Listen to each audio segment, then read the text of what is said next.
Hey Debbie, this is Mike Newmark. I see you got your hand up. How are you doing? There you go. So we're gonna get started at 1 o'clock. So far you're the only one on Zoom. Were you interested in giving a comment today? I'm not able to hear you. I don't know why that is. I think my side is working.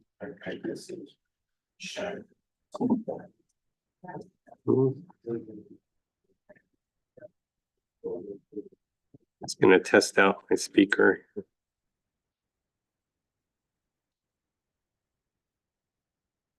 Yeah, my system's working and you're okay. I have you muted right now. I can unmute you. Or I can. Don't think I can do that from here.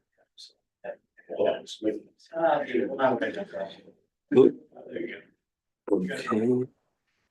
Doesn't, it may be that your connection isn't very strong. You maybe let's see if you're we can hear you better if you turn your camera off.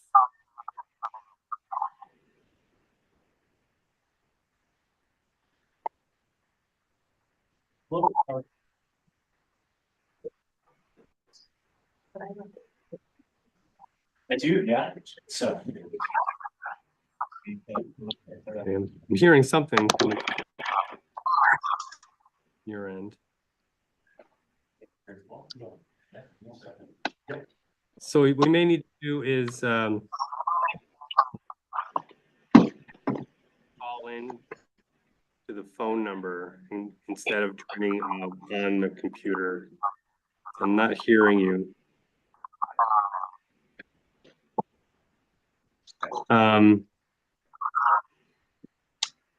So I can put the number on the screen share. You can kind of take a look at that. hey,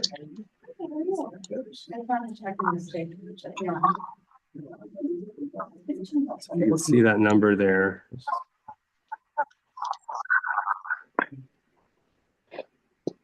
Try using your phone just to dial in to that number and use the meeting ID. It might be better connection if you call in.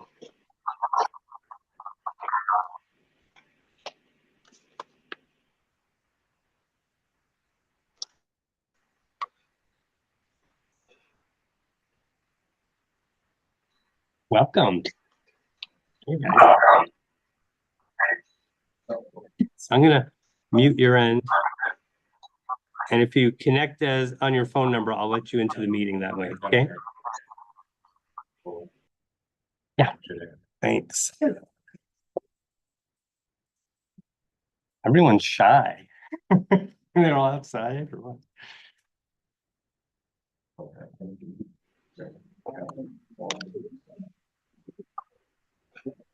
Yeah.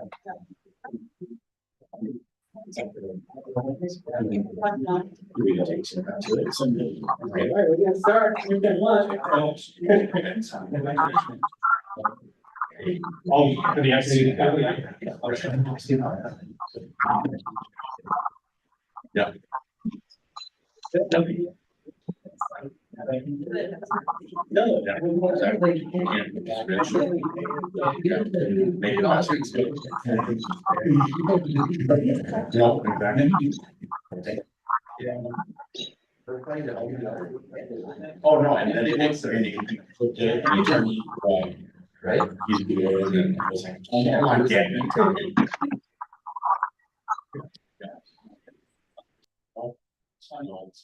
Yeah. All right. Yeah, so. And his name comes up again. Yeah, it's always good. Well, we got to meet. And it's always good. That was cool. I like to visit. Yeah. So. Yeah.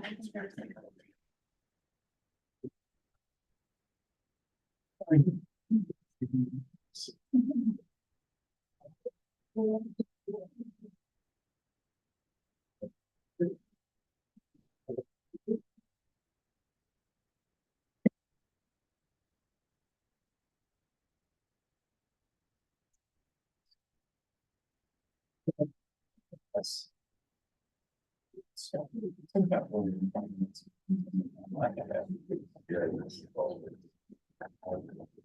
Strategizing. You're going home, whether that's you're that's no part. Go to the second for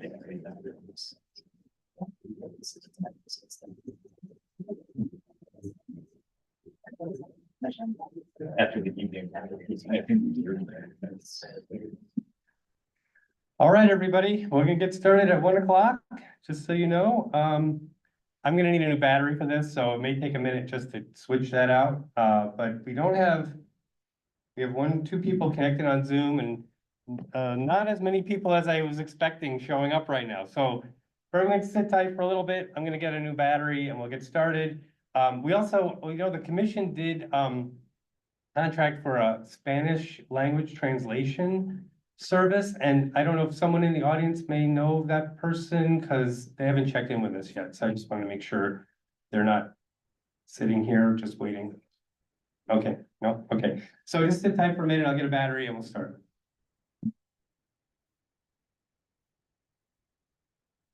Gotta find Gary. Already got the band. Yeah.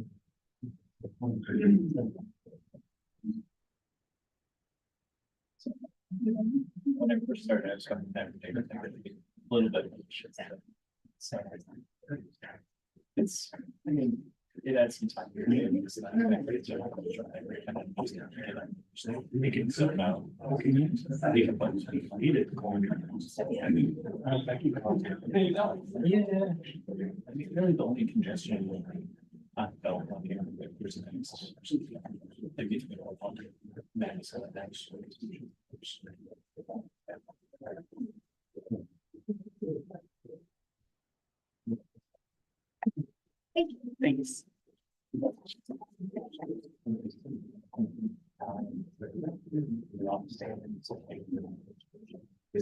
Yeah, less downtown. My house. Running around here just because of traffic. Yeah, pretty big, like distance wise, it's not pretty far, but I wanted. No, 70 miles an hour going back.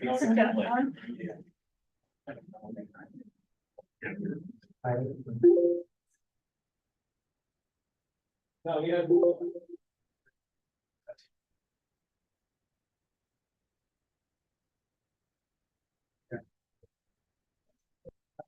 He's like, he's been wandering around all this time, except for right now, yeah.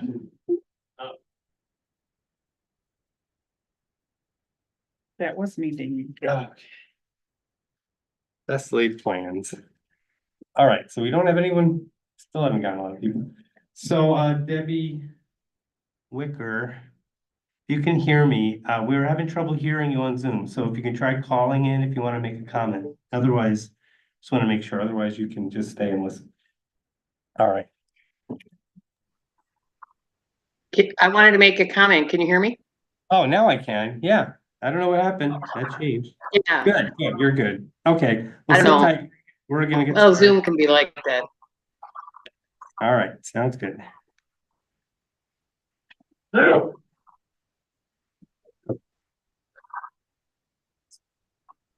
Okay, we'll start off the record.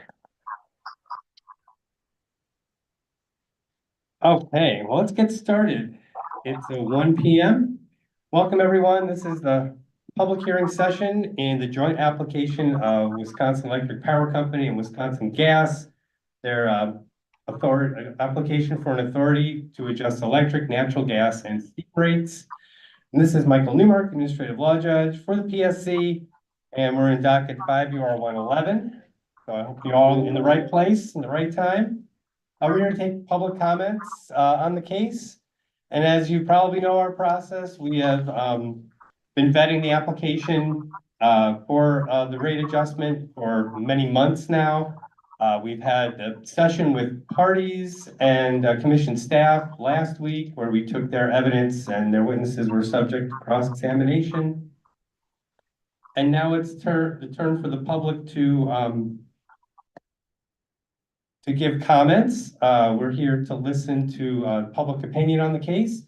And I just wanted to mention that we do have Commissioner Nieto here in the audience for this afternoon session, so I appreciate you joining us.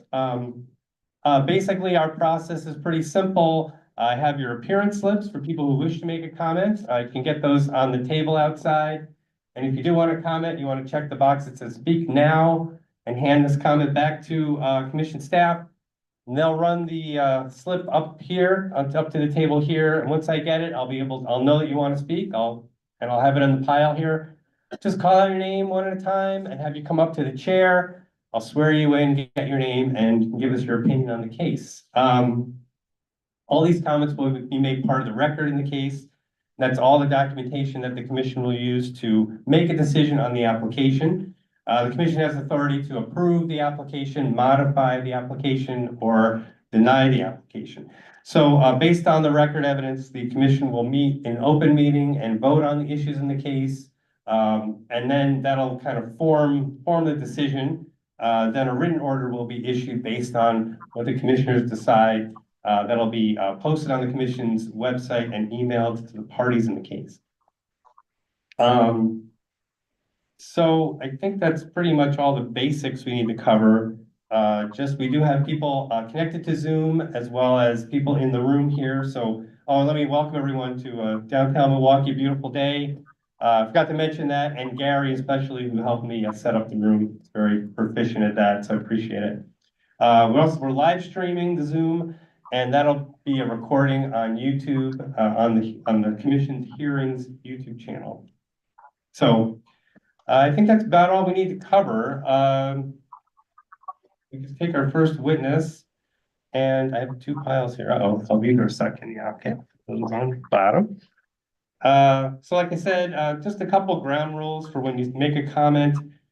First of all, very important just to speak slowly and clearly, because we're transcribing what you say, and it's the transcription that will be part of the record and will go before the commission. So in order for the transcriptions to hear and collect your comment correctly, you want to speak slowly and clearly. And I'll slow you down if you're going too fast, but don't worry, don't be intimidated. We'll work it out together. Otherwise,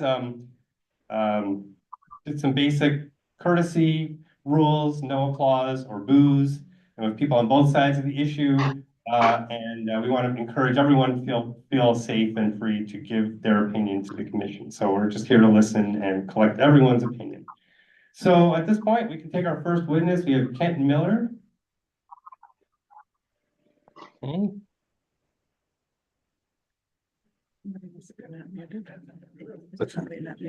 Yeah, I don't know why it's doing that.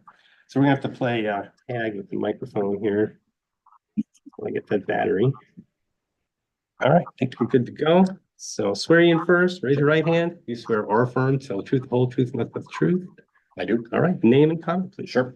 My name is Kent Miller. I'm the president and business manager of the Wisconsin Laborers District Council.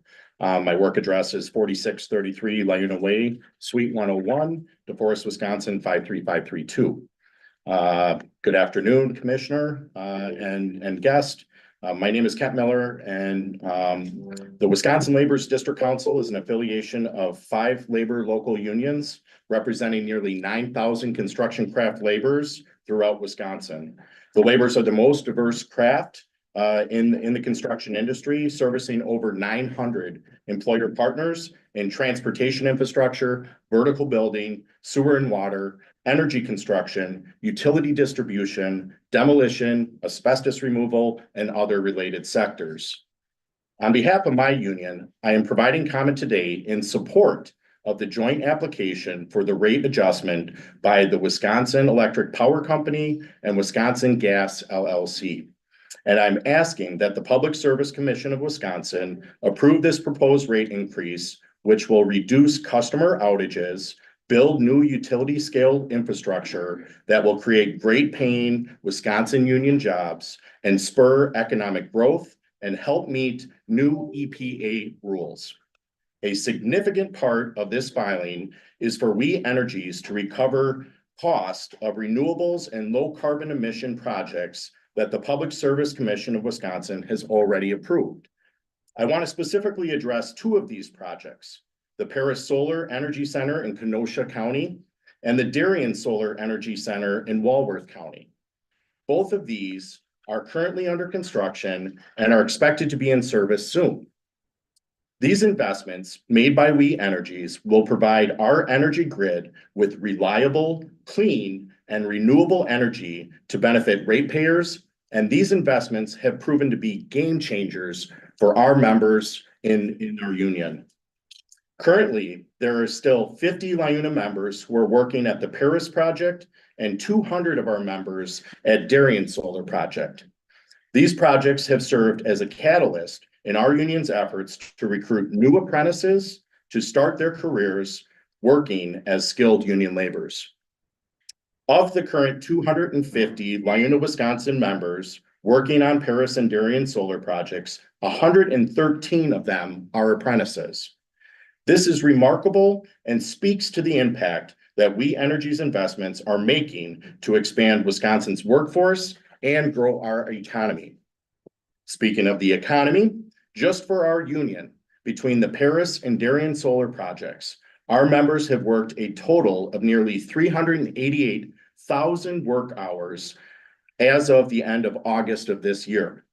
And since these projects' inception, they have generated nearly 24 million in wages, healthcare, and pension contributions.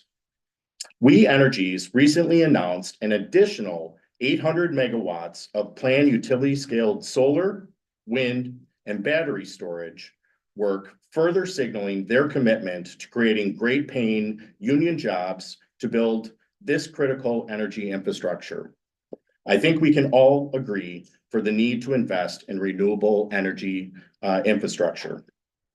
In fact, We Energies joined 3 other Wisconsin utilities in signing a first-in-the-nation pledge to build all of their renewable energy projects utilizing Wisconsin-based and unionized workforce to make sure that these projects are constructed with highly skilled workers who are paying family-supporting wages and benefits. Our union appreciates We Energies' commitment to support our union and the jobs that they are creating for current and future members. In addition to the investments in utility-scale renewable projects, this rate application also includes critical investments in storm hardening and grid resiliency. Because climate change is causing more frequent and more severe storms, We Energies is proposing to bury hundreds of miles of power lines over the next decade and increase tree trimming to remove dead ash trees outside the company's trim zone, which will also create additional work opportunities for Wisconsin workers. Finally, this application includes millions of dollars in savings from the closure of the old coal units at the Oak Creek Power Plant and more than $100 million in customer savings due to the federal tax credits and lower fuel cost from the new renewable energy facilities. I would like to thank the Public Service Commission for the opportunity to speak on today's application, and on behalf of my union, I respectfully ask that you approve the proposed rate increase to assist in the continued investment in renewable energy and invest in Wisconsin's unionized workforce. Thank you. All right, thanks very much. I'm gonna steal that microphone. We go off the record for a second. So we do have our Spanish language interpreter in the front of the room here. If anyone needs that service, we can take comment in Spanish and have it translated for the record in English. Did you want to translate that? Si alguien necesita escuchar la conferencia en español, pueden venir aquí arriba y les daré equipo para que puedan escuchar. Thanks. All right, so we're still dealing with one microphone, so it's gonna be a little quirky here, but I think we'll be okay. No,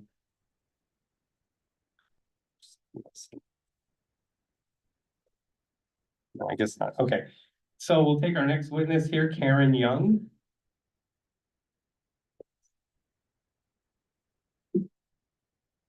More. Here they come. Karen Young. All right, we'll put her aside. Maybe she's outside. Elijah Porter.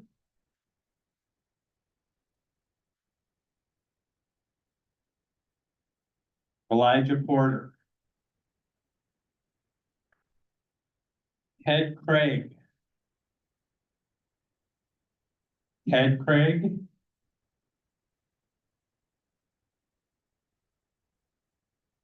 State Senator Chris Larson.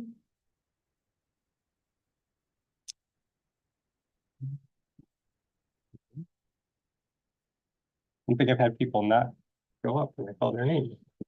People coming in. Yeah. I know, at least one of the names. Okay, good. They'll be here. All right, well, here we go. Don't plan your afternoon yet. No, I know, right? Not gonna hit the park today, I don't think. Well, you have the other hearing, so Right. can't believe you didn't reschedule that. Okay, so let's get on the record. I'll swear you in. You swear or affirm, tell the truth, the whole truth, nothing but the truth. I do. All right, give us your name and your comment, please. Chris Larson, State Senator for the 7th Senate District. Commissioners and staff of the Public Service Commission, thank you for being here.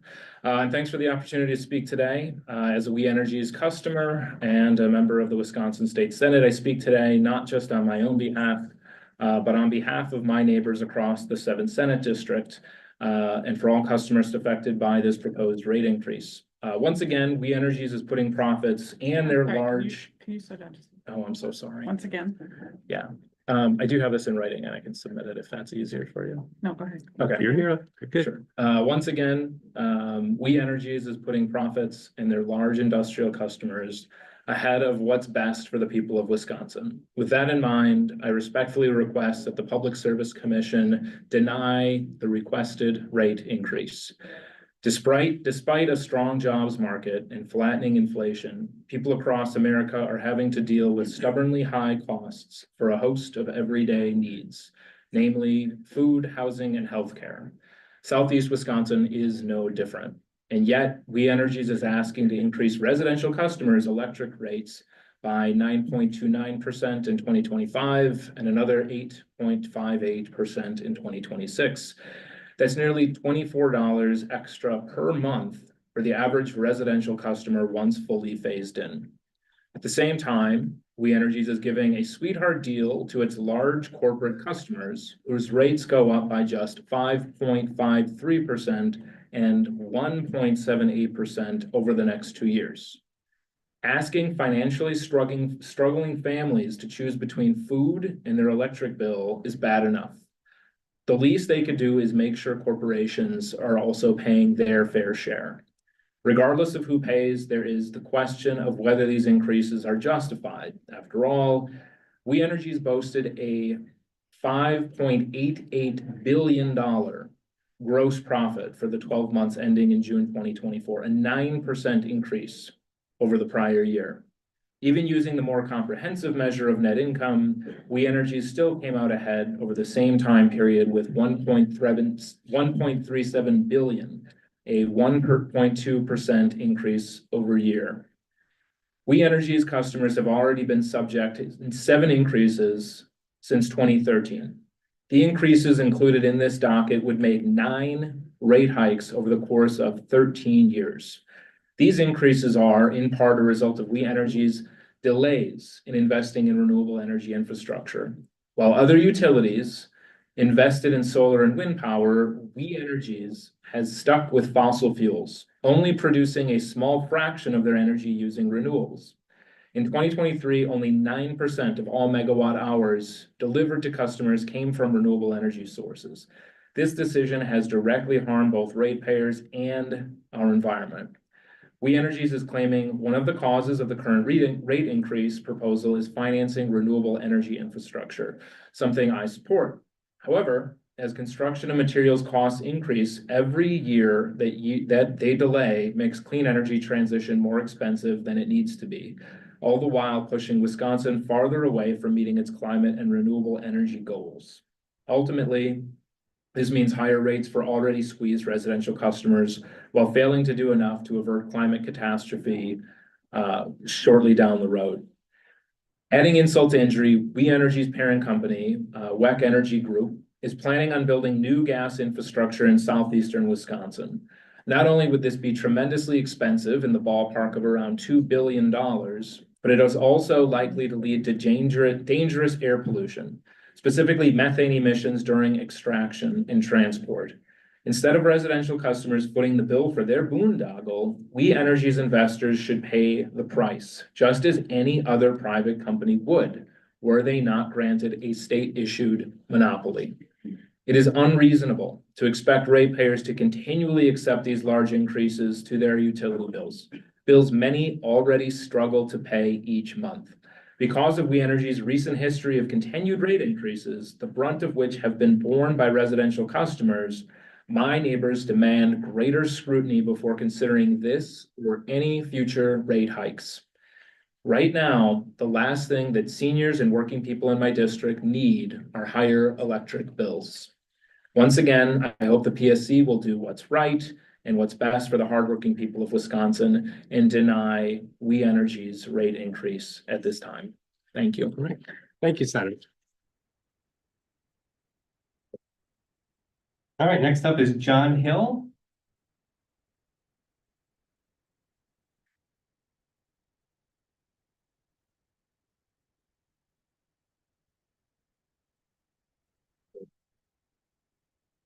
Swear you in, raise your right hand. Do you swear or affirm, tell the truth, the whole truth, and nothing but the truth?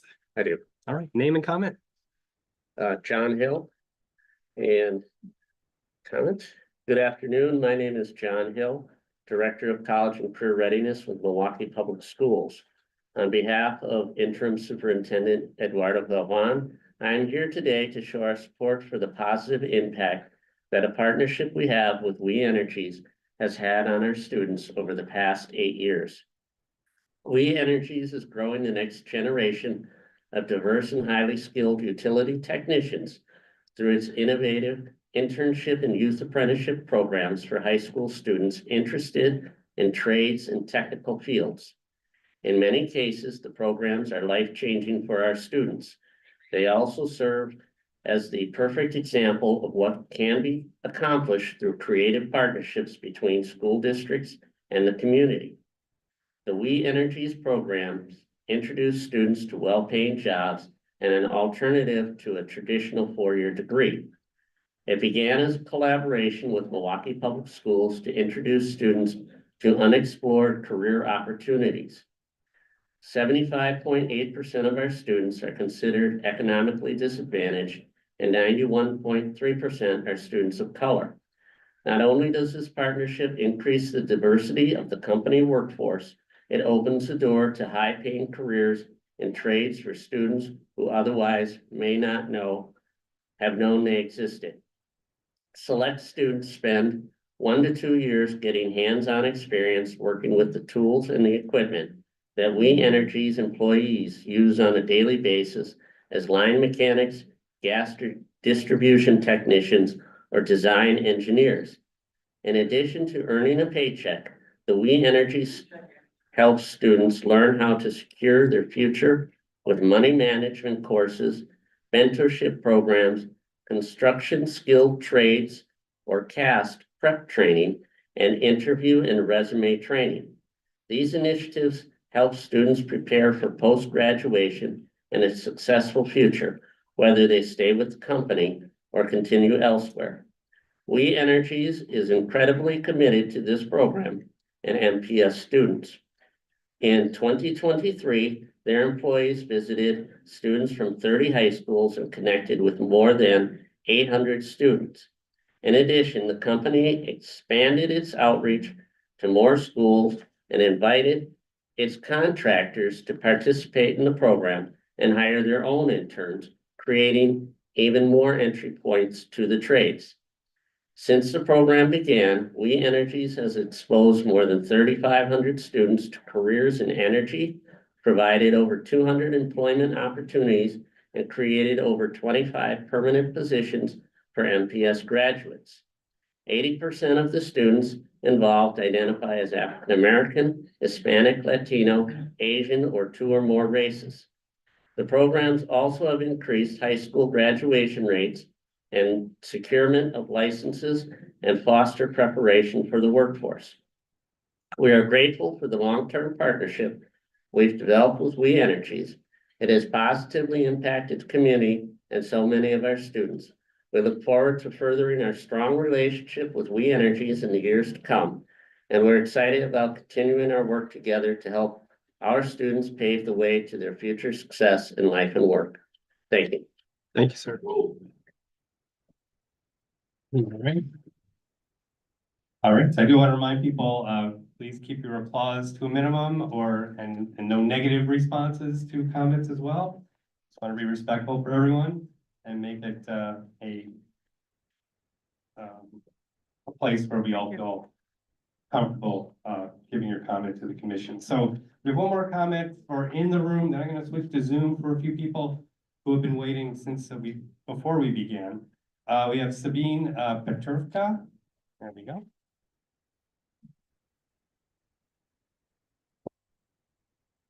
All right, have a seat. Raise your right hand. Do you swear or affirm the truth, the whole truth, nothing but the truth? I affirm. All right, and comment and name and comment. My name's Sabine Peterka, SabinePeterka. Thank you for the opportunity to comment on this proposal. I am here today to oppose the proposed rate increase and to ask for a percentage of income payment program. We Energies continues Sorry, to go off profit. the record for a second. Sorry. Gary, we can hear you. That's our other microphone. You can bring it in.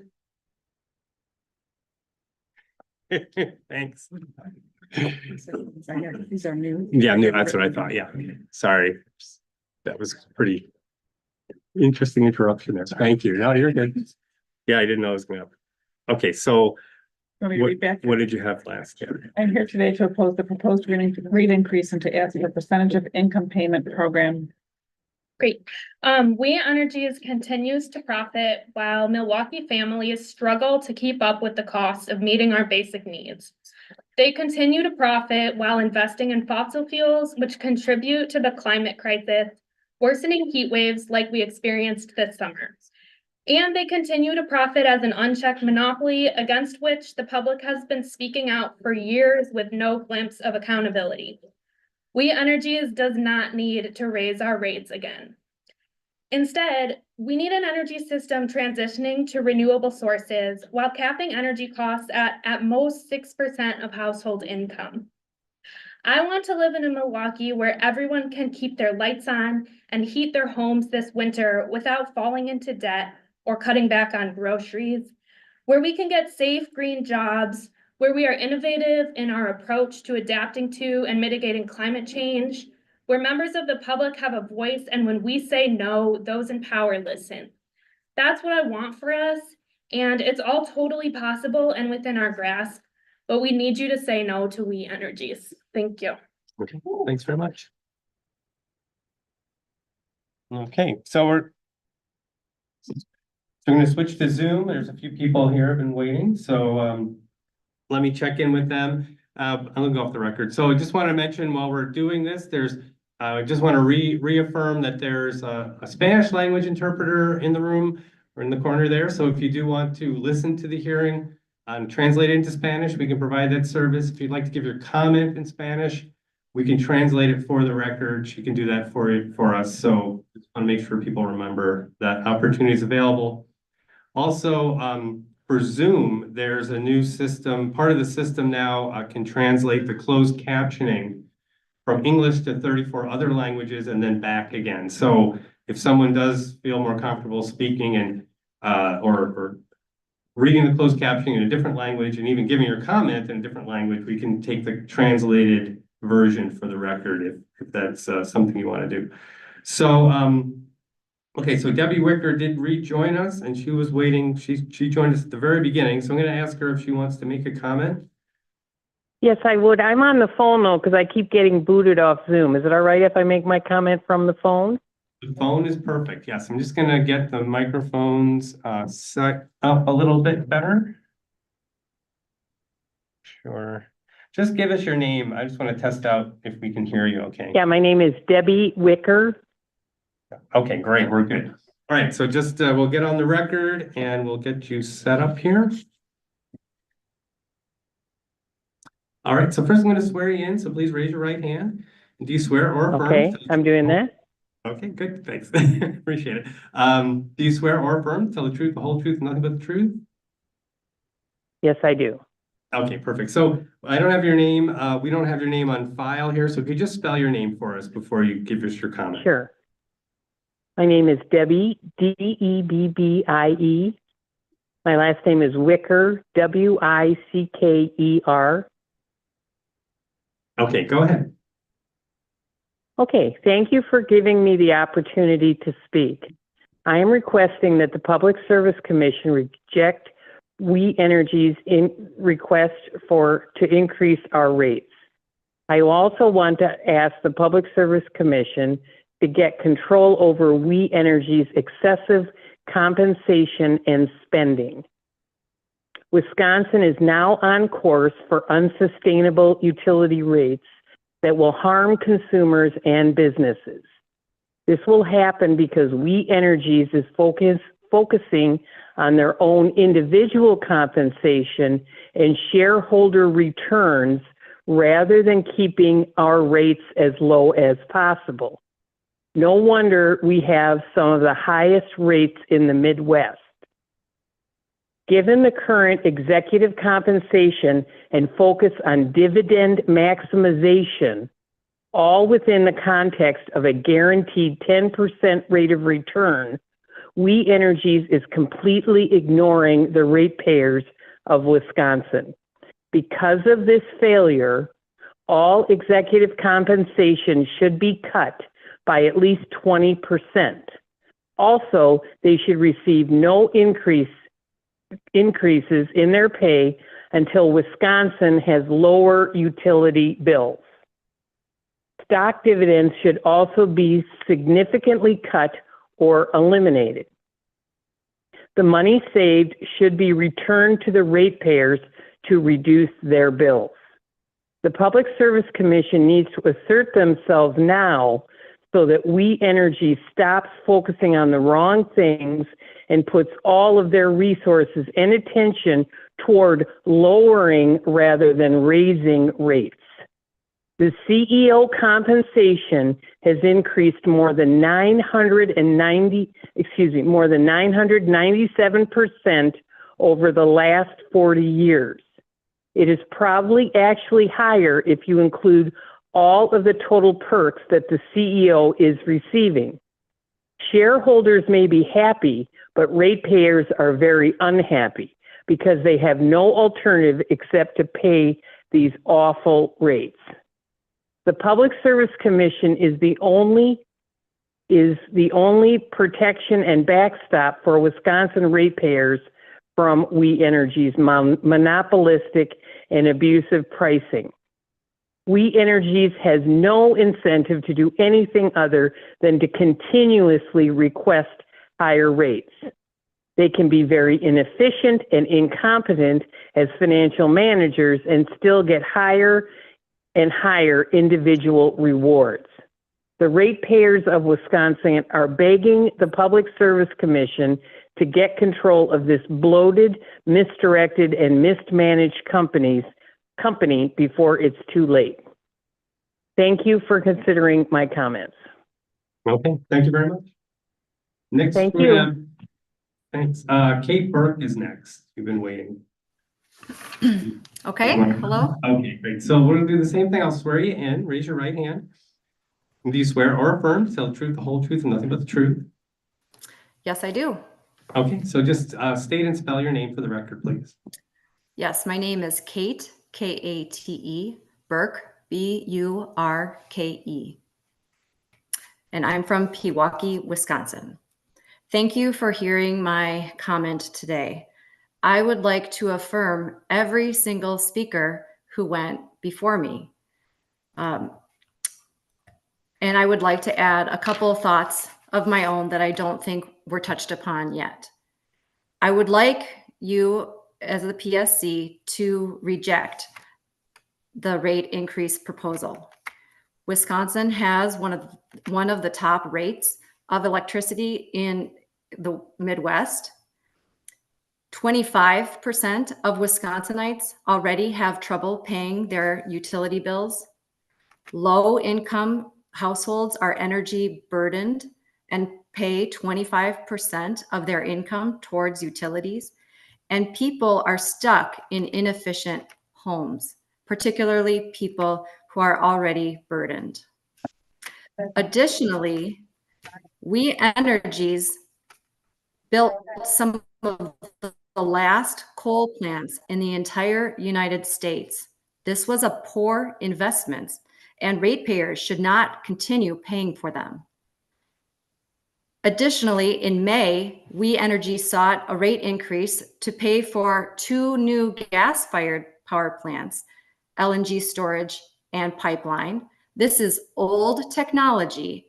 This is the same mistake as building some of the last coal plants in the United States. We need to be moving forward with renewable energy, not stuck in the past. This is also a bad investment. Not only were we asked to increase our rates to pay for this, which I believe the PSC denied, but when these plants are decommissioned early, we will be stuck paying for them as well. Ratepayers should not be stuck with poor management decisions. Lastly, the proposed rates are to cover storm severity. We've known about climate change for decades and the impacts. This is an operational cost that should have been planned for long ago. Cutting trees, again, is an operational expense, and renewable energy has long been the path forward. We can move this direction by continuing to pay union workers and with jobs to do the right work that we need done moving forward. But we do not need excessive profits by a company or a utility that has made poor investment decisions in the past. Thank you very much. Okay, thanks very much. We'll take one more person from Zoom and then we'll switch over to people in the room. We'll do 3 people in the room. So just go off the record for a second. So just so people know in the room, I'll put you on deck. Haley Berman, Molly Collins, and Hannah Sorensen. You'll be after this last Zoom person or the next Zoom person. There's more people to go. So let me call Valerie L on Zoom. If you'd like to unmute and turn on your camera, we can take your comment.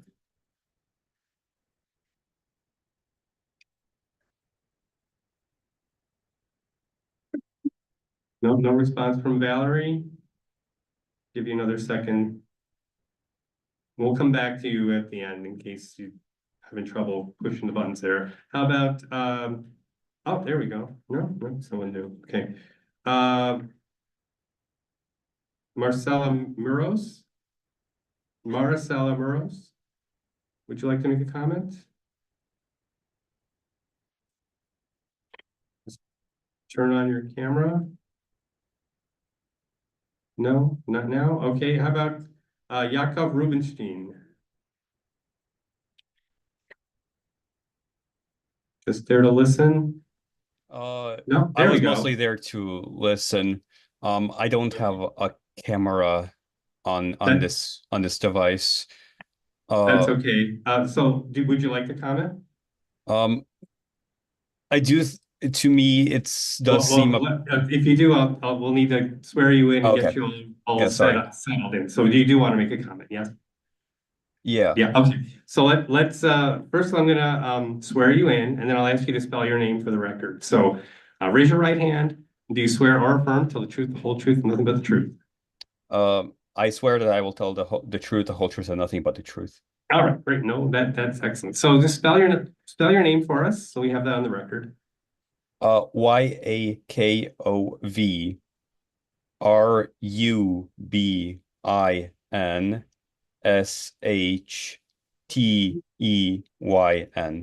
If you have questions about that, feel free to ask me. I think we got it, but thanks. So so just give us your comment. We just want to hear your opinion on the case. Yes, I first heard about this around a week ago. And from what I heard so far, this seems like a very negative decision. My understanding, which might not be entirely informed, is that We Energies has indeed had a monopoly on Milwaukee, and that this is not the first rate increase over the past decade.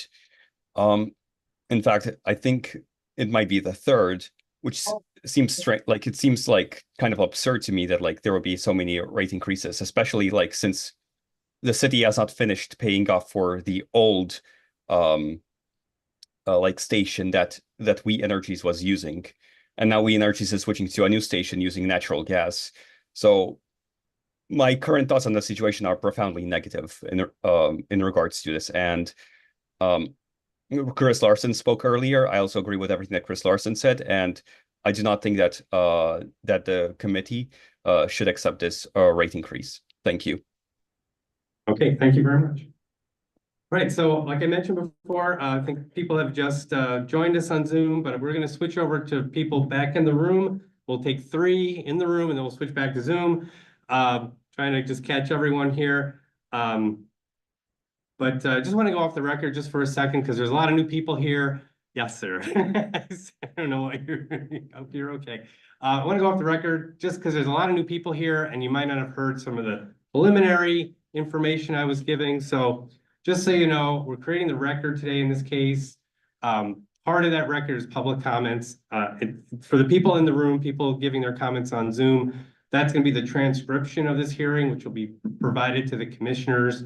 It'll be part of the information that they use to decide the application that we're dealing with, along with all the staff and party testimony and exhibits that were admitted into the case last week. So just want to give you a little background there. So today's an opportunity to get your comments. So let's hear from Hallie Berman. Berman? I think, yeah, that looked like a B to me. What did you think? Okay. Well, we'll get the real. Terrible handwriting. Yeah, okay. Let's get your microphone. Last name Jennennerman. Okay. Do that again. Jennennerman. Okay. That. Not always my fault. I'm gonna swear you in. Raise your right hand. Do you swear or affirm to tell the truth, the whole truth, nothing but the truth? Yes. All right. So I think we got your name. So go ahead. All right. So thank you for the opportunity to comment on the docket 5 UR 111 joint application of the Wisconsin Electric Power Company and the Wisconsin Gas LLC for authority to adjust electric, natural gas, and steam rates. I'm here today as a proud member. Slow down a little. Okay. She's gonna Needs type. the mic too, I think. Oh, you need my camera. Let's push that over there. There we go. Messing everything up. Yeah, it's okay. You'll It's get been a used long to it. day already. All right, so I am here today as a proud member of the International Sheet Metal Workers, Air, Rail, and Transportation Workers, and Wisconsin Union Building Trades to express my support for the We Energies filing. This proposal not only aligns with the needs of our state's energy infrastructure, but also provides critical opportunities for union labor across Wisconsin. One of the priorities identified in this rate filing focuses on reducing customer outages. Whether it's tree trimming, electrical, or gas work, union members are the ones in the field working hard to maintain reliable service. The labor behind these efforts is essential, and we are committed to delivering the highest quality of work to keep Wisconsin running smoothly. The second priority of this rating filing is to recover costs of renewable and low carbon power plants. The PSC has already approved, including the Paris Solar Energy Center in Kenosha County and Darien Solar Energy Center in Rock and Walworth counties. Both are under construction and are expected to be in service this year. It is important to note that We Energies is investing in infrastructure that supports jobs, job creation, and economic growth. These aren't just any jobs, they are union jobs that provide good wages, benefits, and security for workers like me. The construction of renewable energy facilities like Paris and Darien is an example of how this work directly benefits both the economy and the environment. These projects were built by union hands, will have long-lasting positive impacts on our state's energy future.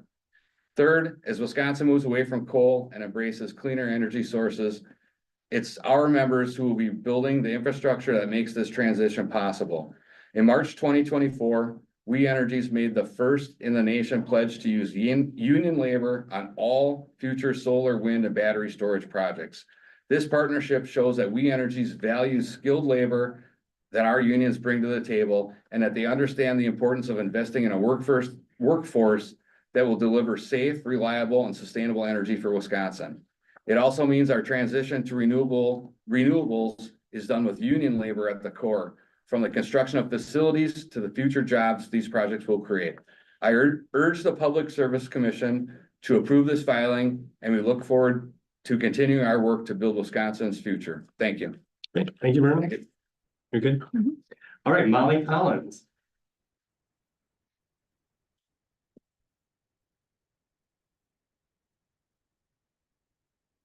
Swear you in? Do you swear or affirm, tell the truth, the whole truth, and nothing but the truth? I do, thank you. Great, great. Name and comment. Good afternoon. My name is Molly Collins, and I'm the Advocacy Director for the American Lung Association in Wisconsin. I'm here in opposition to We Energy's application to raise rates in order to fund the construction of a methane gas plant on the Lake Michigan shoreline. As the oldest voluntary public health organization in the United States, one of the American Lung Association's 4 strategic imperatives is to champion clean air for all. To push for heavy investments in combustion-based infrastructure threatens the progress made toward clean energy commitments in Wisconsin. We should not replace a coal power plant with a methane power plant, which will continue to pollute the air that residents are forced to breathe. The American Lung Association's 2024 State of the Air report revealed that several Wisconsin counties received failing grades for air quality. This is concerning because Wisconsin also ranks very high for asthma prevalence. National Institutes of Health research shows that those living in a zip code with a fuel-fired power plant experience asthma hospitalization rates that are 11% higher, respiratory infections that are 15% higher, and COPD rates up to 17% higher than demographically similar zip codes with no power plant. According to a 2021 report, the staggering, often overlooked financial costs to our health from fuel-generated air pollution and climate change surpass $820 billion in health costs each year, a burden falling heaviest on the vulnerable communities, but also shared in part by everyone in the United States. The American Lung Association supports the transition of fossil fuel-based electricity production to clean, renewable, non-combustion technology. Wisconsin can provide reliable power to residents without requiring our communities bear the burden of air pollution levels that harm public health. Thank you. Thank you very much. Hannah Sorensen.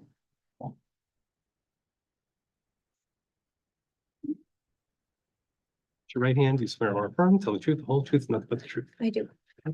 Give us your comment. Now name and comment. I'm Hannah Sorensen. Do you spell it?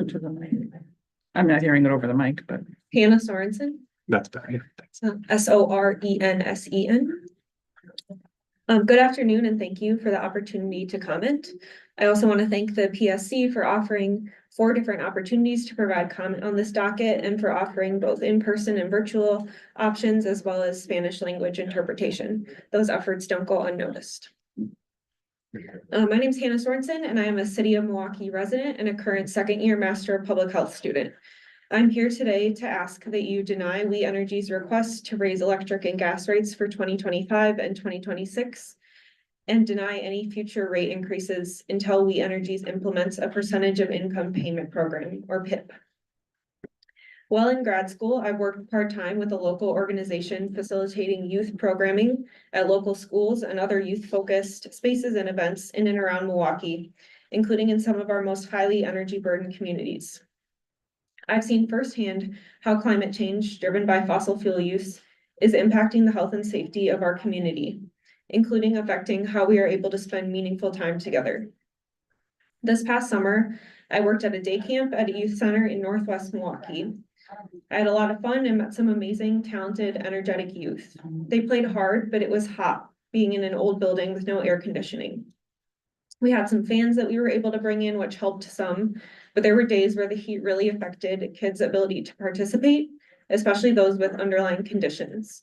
And I could see that the heat impacted everyone's focus. Our ability to run activities outdoors was highly limited due to lack of green space in that community and potential safety concerns.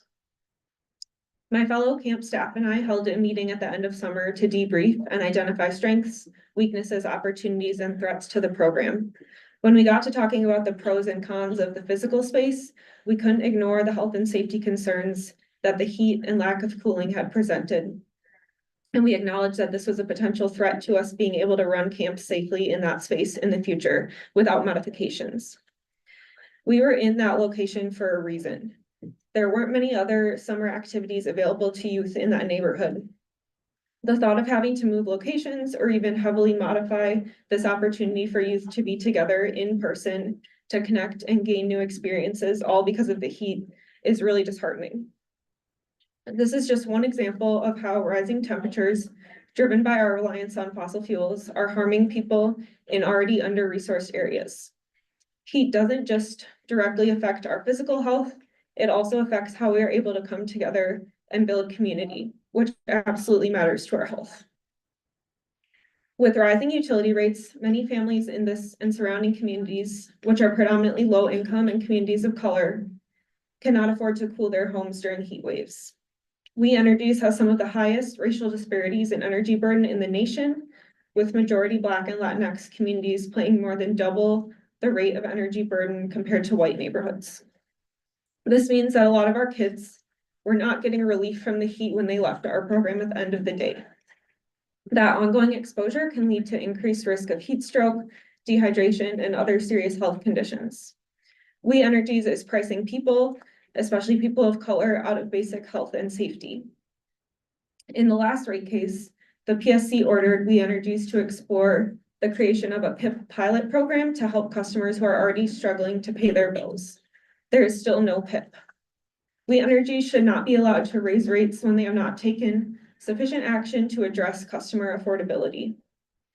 We Energies should not be allowed to continue to invest in costly fossil fuel infrastructure that is heating up our planet. There are reliable, clean energy solutions, and gas is not one of them. Please deny We Energies' request to increase rates and first require them to implement a PIP that would limit total energy bill burden to 2%. Please deny their proposed methane gas infrastructure and pursue wind, solar, and energy efficiency. Our community's health, safety, and connectedness depends on it.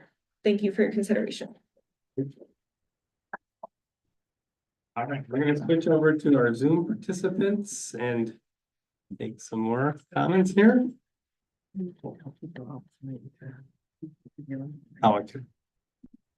It's just it's loud and then that. It's okay. So we have a few people on Zoom and they haven't been waiting here. See, I think the first one I'm seeing was Carla Jones. He joined us earlier. Did you want to comment?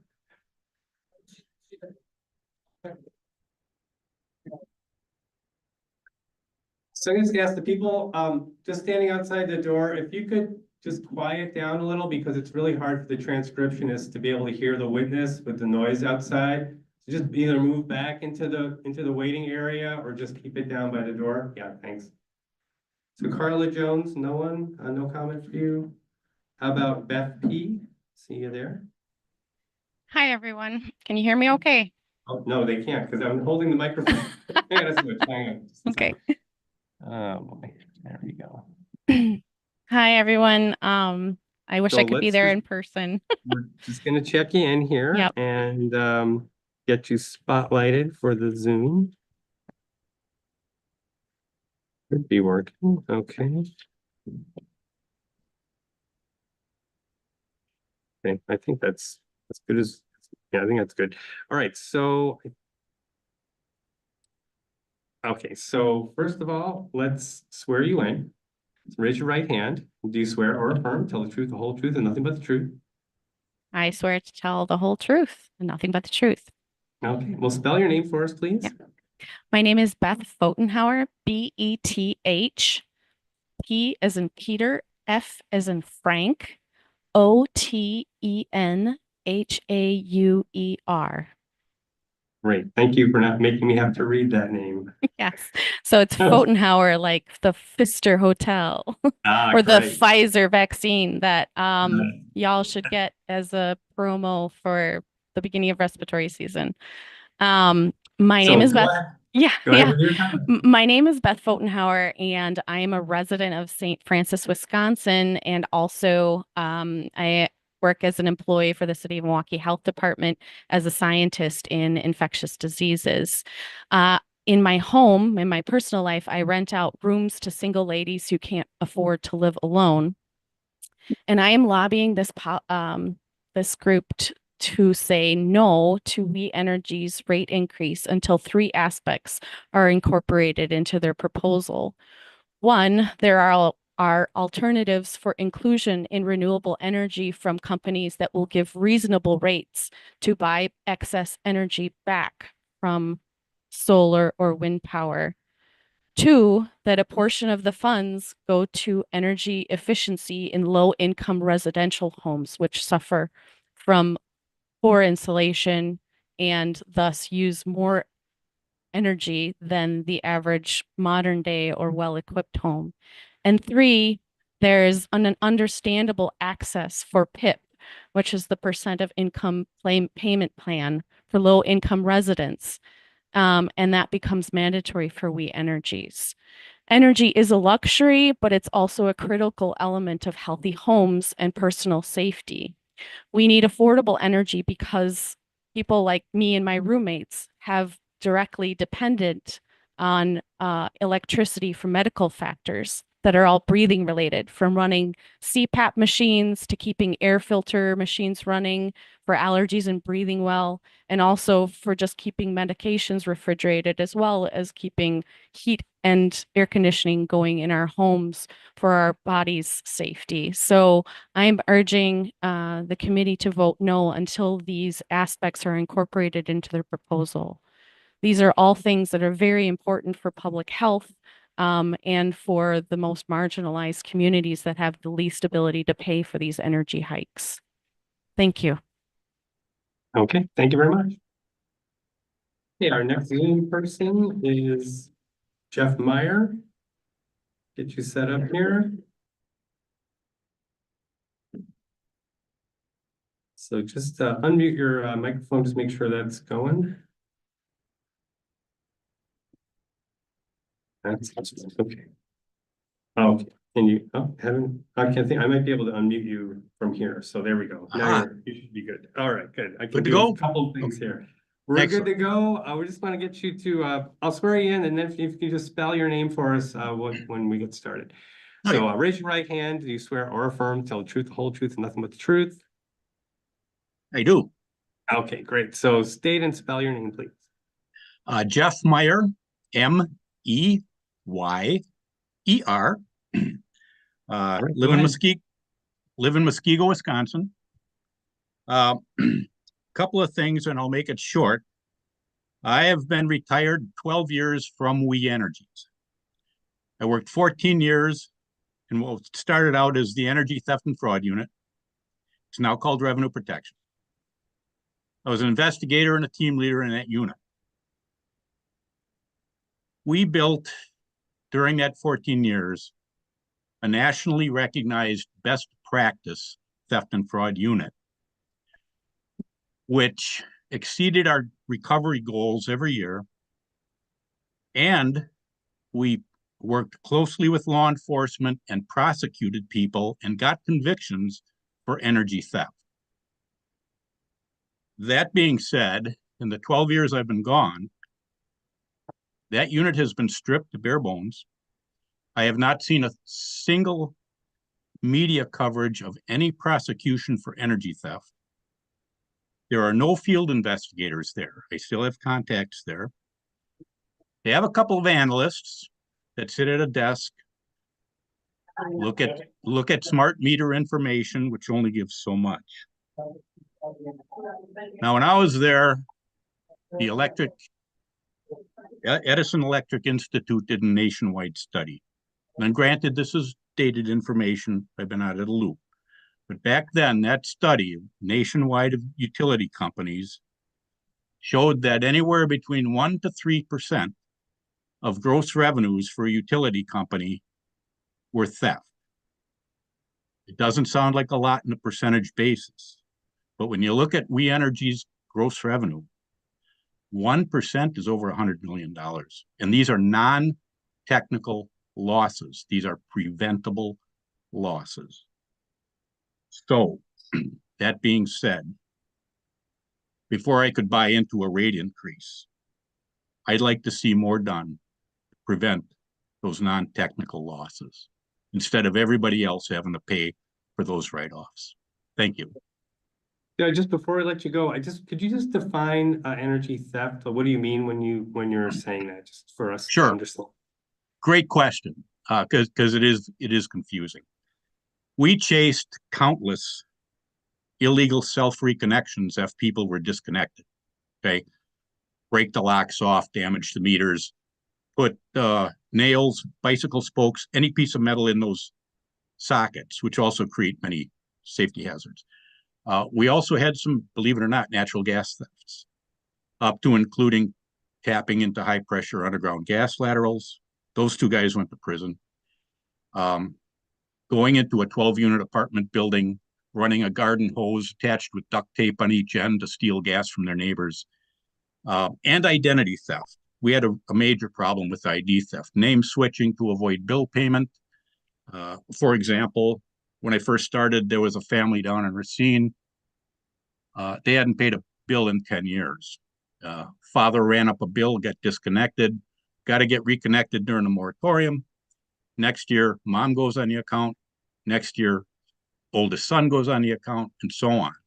We put an end to a lot of that. I question whether or not anything is really being done about this. We Energy still has what they'll call, and I'm going to air quote, a revenue protection unit on paper. But in reality, there are no trained investigators going out in the field to hunt this stuff down. It's all relying on technology by only a couple of people that have no formal training in this. And that's my goal. Great. Okay, got it. Thanks. Thank you. Okay, so we have one more person to take on Zoom, and then we'll switch back to the room. So someone who just logged in his iPhone. So we'll just need to get your name. If you do want to make a comment, this is the WEBCO Wisconsin Gas public comment session with the Public Service Commission. So if you do have a comment to give us, you need to unmute. No, nothing. Okay. So just for people on Zoom, also, there's an opportunity to watch the live stream of the hearing, which will look the same to you. So in case maybe you're having trouble with that, but that's another option. So if you don't want to be on Zoom, you could watch the live stream. All right. So we'll switch over to the room. People in the room now. And how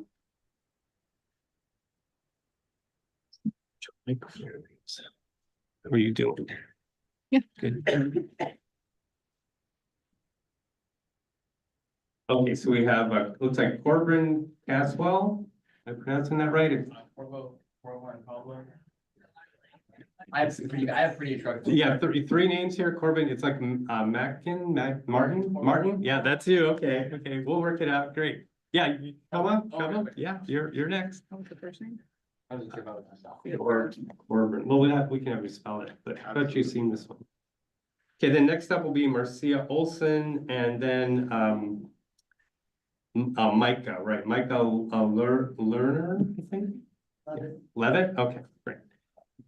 All right, so let's get started. Raise your right hand. Do you swear or affirm, tell the truth, the whole truth, and nothing but the truth? Yes. We can switch that a little bit. There you go. All right, so give us your name and comment. Absolutely. My name is Corbeau Martin Caldwell. That's CORVEAU MARTIN CALDWAELL.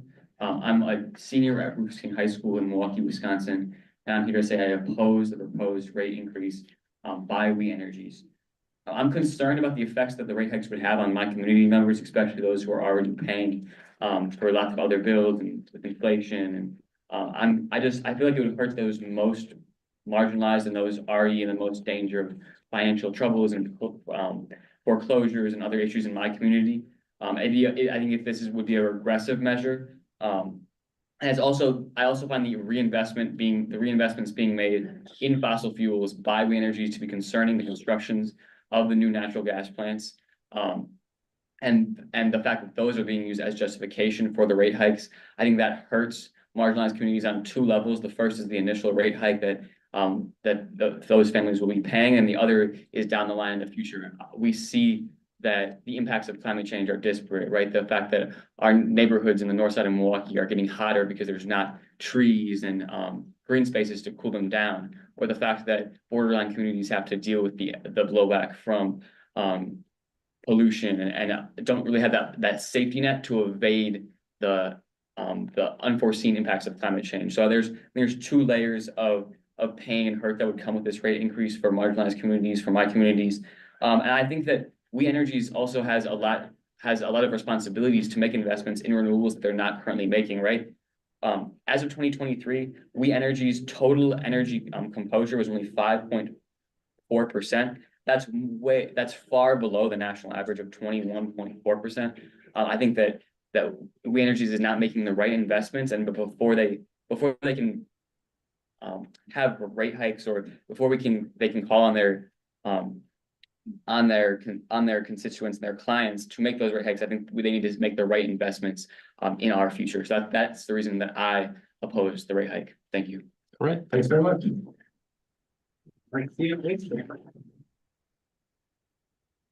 Marcia, yeah, I got it right. Oh, it's Marcia though.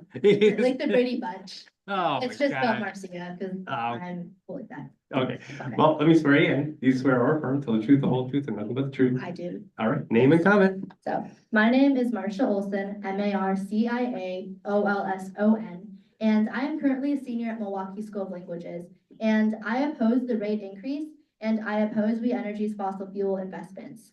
I was born in China and am a product of the one-child policy. My home country faced overpopulation issues, clean air issues, clean water issues, food scarcity, and so much more.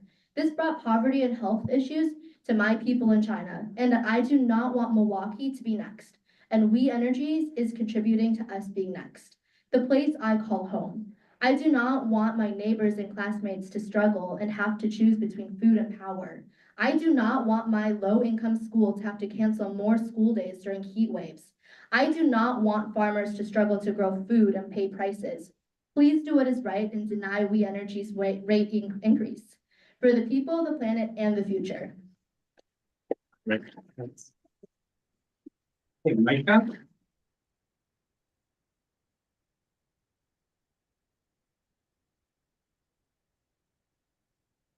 Hello, hello. Hello. Raise your right hand or left hand. It works either way. Do you swear or affirm tell the truth, the whole truth, and nothing but the truth? Yes, I do. All right, name and comment. My name is Micah Stephan Levitt. That's Leavitt. And first, I would like to take the opportunity to comment on Docket 5 UR11, and I would especially like to thank ACE, Action for Climate Emergency, for making me aware of their protests and this opportunity to speak. My name is Micah Stephan Levitt. I've been a Milwaukee resident for the last 13 years of my life with my wife Kelsey, and I oppose against the corporate greed and price gouging of We Energies and the plan to pollute our air even further from switching from coal to gas. Number one, as a full-time worker, even at times working 60-hour work weeks, I've always struggled with my electric bill, and I would at times have to choose between food for the week or the electric bill. That is not a land that is free or brave. That is the land of the debt. That is the home of the enslaved.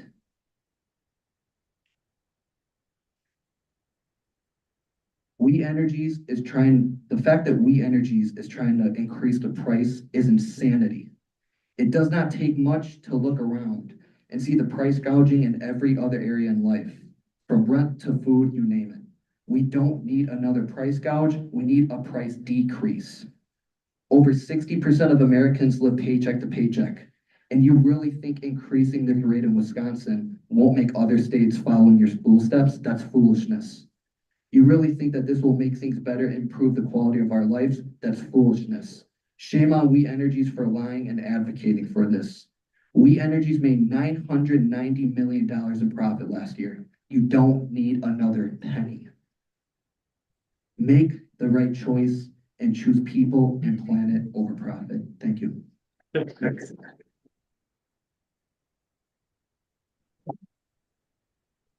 Was that three? Yeah, that was three. We do have someone on Zoom, so we'll take that person next. Robert Philblatt, I think. Did I get that right? Thibault. Okay. So we're going to just set you up here. Oh, this is why I can't hear you. Hang on.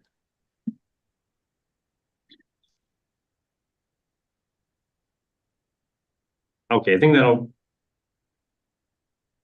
work better now. All right, so we're gonna swear you in, get your name, and then give us your comment. So raise your right hand. Do you swear or affirm, tell the truth, the whole truth, and nothing but the truth? I do.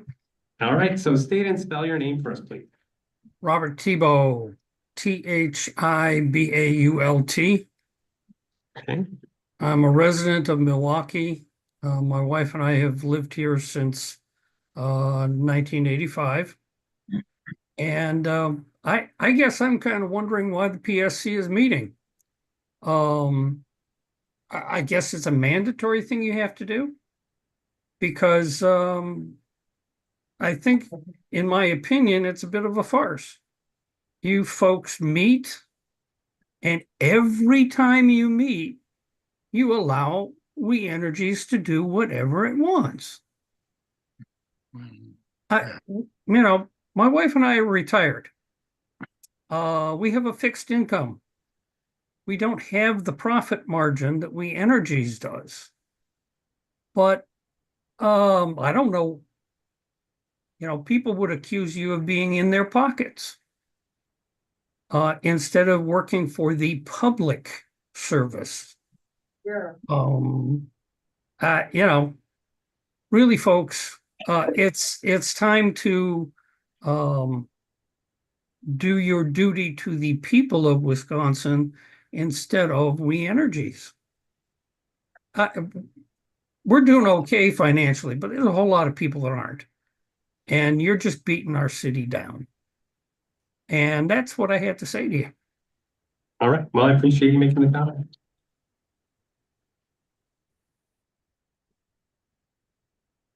So we do have one more person who just logged in his iPhone, and I think I saw you pop up here. Want to check back in? We can take your comment. Okay. All right, let's move on with, so we have Phoebe Branch, and then coming up, Adriana Reams, and Robert Allen, I think Berg. That's correct. All right, great. So those are the people next. So did you guys hear that, Phoebe? Phoebe, yeah, you're next. Yeah. Oh, yeah. You have the spelling already? I think we probably do. Phoebe Branch. Hoebe. Yeah. That branch. Yeah, that's correct. Okay, let me swear you in. Okay, yeah. Raise your right hand. Do you swear or affirm, tell the truth, the whole truth, nothing but the truth? I do. So just state your name and give us your comment. Hello, my name is Phoebe Branch, and I was born and raised in Milwaukee. I'm currently a sophomore at Golda Meir High School, and I appreciate At what high school? Golda Meir. Thank you. Just slow down. Okay, yeah. Okay, yeah. I appreciate this opportunity to speak at this hearing, and I urge you to deny We Energy's request to raise energy rates. We Energy's plan to raise customer energy bills for the third time in a row is a plan that seeks to profit off of working families' wages. This plan will especially harm countless people in lower income brackets, since they still do not have fair energy bills and therefore suffer the most from rate hikes like these. In addition to the economic strife this plan would cause, there are an abundance of health concerns that would follow the enactment of this rate hike request.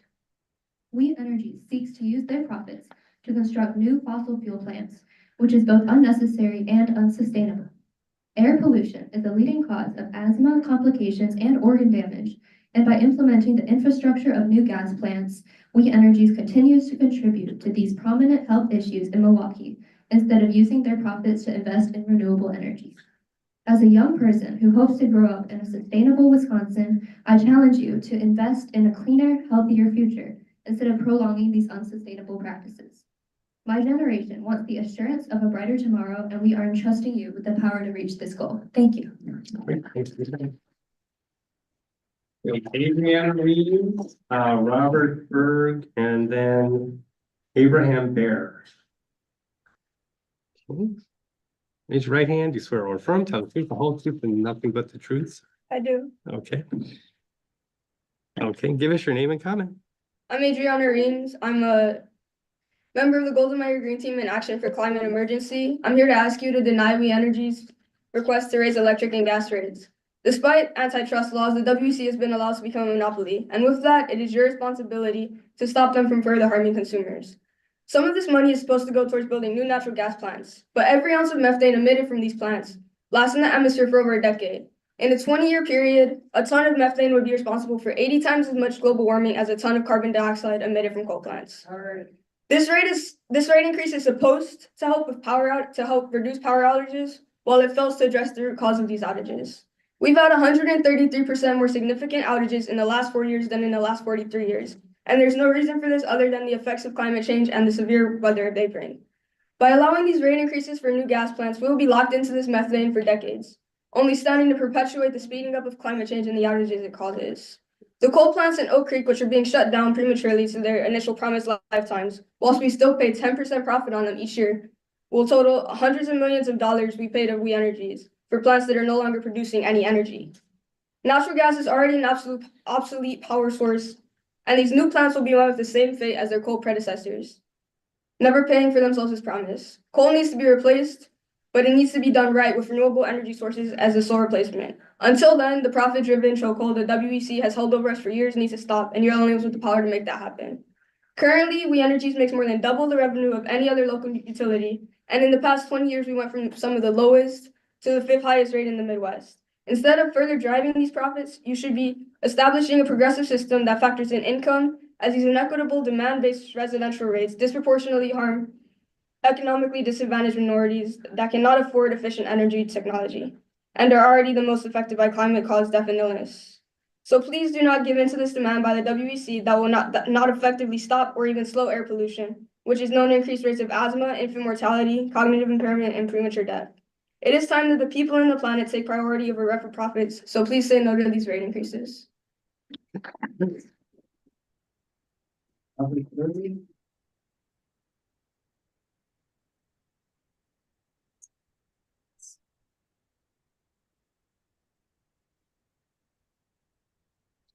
Your hand there? Or you can yeah, that's okay.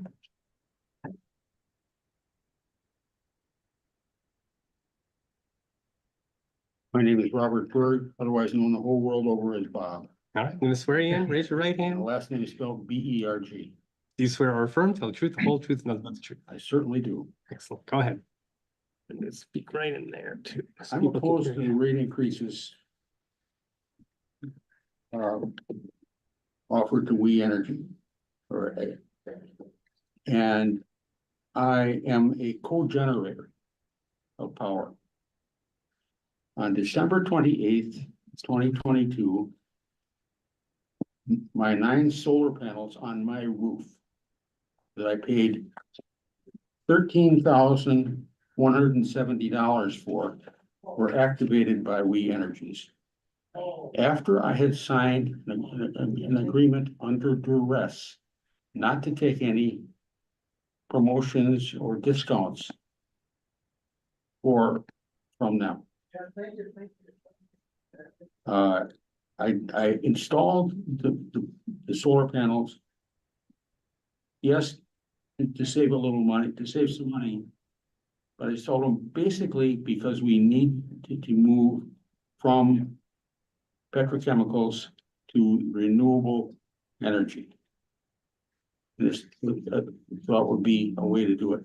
I'm disappointed that of the treatment I've gotten from We Energies in this matter. And I haven't, in a lack of progress in installing renewables on all of the government buildings in the city, many other south-facing roofs in the city, and making us independent. The storm that's went in southeast United States recently shows the damage that can be done by having a centralized power system. Having it decentralized would allow us to have a more protected generation of power. Thank you for this opportunity to speak. Thank you, sir.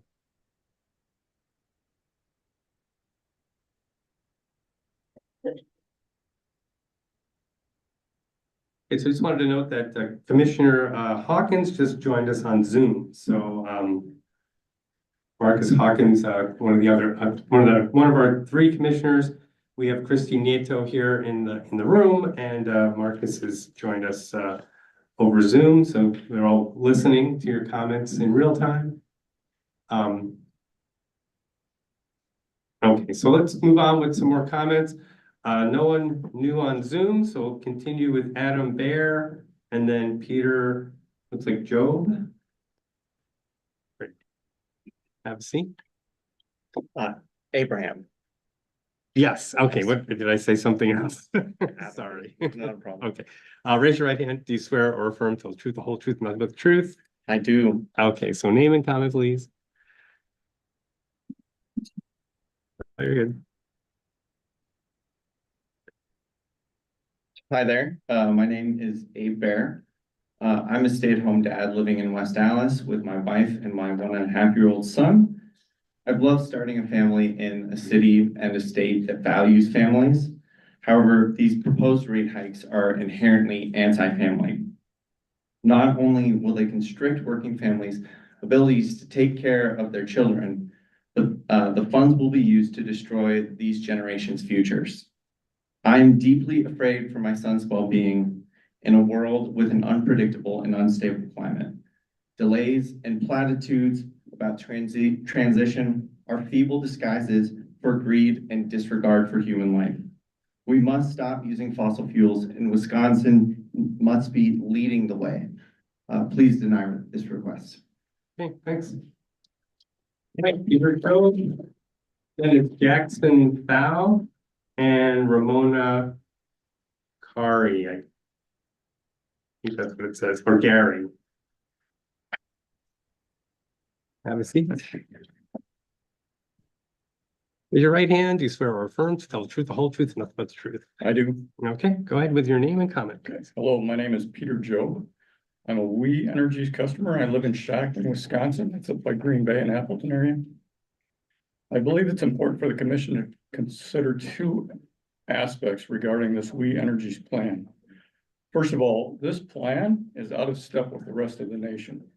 Other utilities are making significant investments in solar and battery storage. And second, this plan is out of step with the governor's clean energy plan and efforts by the Wisconsin Office of Sustainability and Clean Energy. So first, regarding what is happening across the nation. The power company is asking to build power plants that use methane gas to produce electricity. This is contrary to what is happening nationally. According to the U.S. Energy Information Administration at EIA.gov, the power industry across the country is adding solar and battery storage at a much higher rate. In 2024, they're estimating that 81% of all new electrical generation, power generating capacity will be added. So the rest of the nation is adding it at a high rate. Only 4% of new capacity in 2024 is going to be methane gas, only 4%. So why is We Energy so out of step with the rest of the nation? Why are we being sold on this fossil fuel solution when the national trend is moving towards clean energy? Whatever the company's reason is, locking our community and power production that is directly tied to methane gas versus clean, free energy makes no sense to me. From a regional perspective, some of the surrounding states are producing as a percent of power by renewable energies, again, based on the EIA.gov data for 2024. Iowa is #1 nationally for power by renewables at 63.7%. Minnesota is number 12 in the nation at 31.4%. Illinois is 22 in the nation at 14%, and Wisconsin at 34 with a low 7%. Iowa is doing 8 times better than us. Wisconsin needs to move in a direction towards clean energy. Investment in methane powered plants locks us into fossil fuels for the long term. It is a bad investment for the environment and bad for the people of Wisconsin. Second, I'd like the Public Service Commission to consider the governor's clean energy plan, which includes these two objectives. Quote, putting Wisconsin on a path for all electricity consumed within the state to be 100% carbon-free by 2050, and maximizing the creation of and equitable opportunities for clean energy jobs, economic development, and stimulus and retention of energy investment dollars in Wisconsin. It seems to me the power company's plan is contrary to these objectives. The methane power plants will only lock us into a long-term relationship with another dirty, expensive fuel that will continue to cost the customers. So moving forward, the power company's plan also misses the opportunity that we have for a more sustainable future based on clean energy. In conclusion, Wisconsin consumers deserve a better solution to meet our growing power needs. This solution needs to be more in line with the national and regional trends. Sorry, off the record. Oh, Okay, go ahead. Please reject this long-term dirty power solution that is costly and bad for our environment. Our investment needs to have a significant component that includes solar and battery storage. I thank the PSC for the opportunity to make this statement and for their hard work in ensuring Wisconsin's electrical power generating capacity meets the growing need and also positions us to meet the state's clean energy plans. Thank you. Great. Thanks for that. Okay, Jackson Thou. And then Ramona, I think it's either C-A-R-R-Y or G-A-R-R-Y, and then Stephen Shea. So, what else? Swear you in? You swear or affirm, tell the truth, the whole truth, and nothing but the truth? I do. All right, so name and comment, please. My name is Jackson Tao, Jackson-Thao, and I'm a junior at Golda High School. From the house I live in to the school that I attend, I have realized that energy is essential. I've seen its importance, its necessity daily, and I know that energy does not have to mean that we forfeit our future, our economic well-being, and our personal lives to it. We must utilize resources already available to us and continue to do so. We must incorporate renewable energy sources into society, and we can start by denying the requests of We Energies. So with the opinions of mine and so many more in consideration, please deny the request of We Energies. Thank you. Thank you.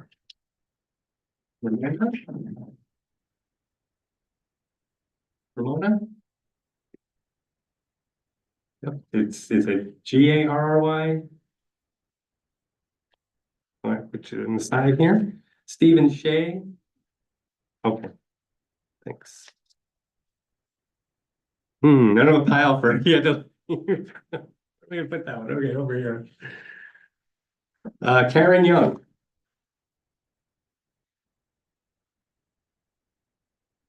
Then we have Elijah Porter, and then Ted Craig will be next. Okay. And swear you in, raise your right hand. Do you swear or affirm, tell the truth, the whole truth, and nothing but the truth? I do. All right, name and comment. Okay, my name is Karen Young. I live in River West, Milwaukee, and I'm representing Northside Rising and the Southeastern Co-op of Citizen Action. Back in the 90s, I went to visit my mother one hot summer day, and I found that her air conditioner was turned off.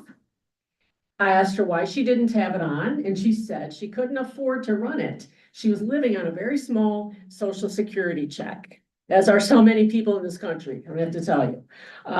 So I told her I wanted her to be comfortable and safe, and I would pay the electric bill. Now, I'm retired myself, and I have no daughter to help with the bill. I'm one of those childless cat ladies that you may have heard about. I'm healthy now, but as time goes on, I'm likely to need more health care. I may need a home health aide or even long-term care, and I'd have a very difficult time paying for those things. So I worry about the future. Right now, I can easily pay my utility bill.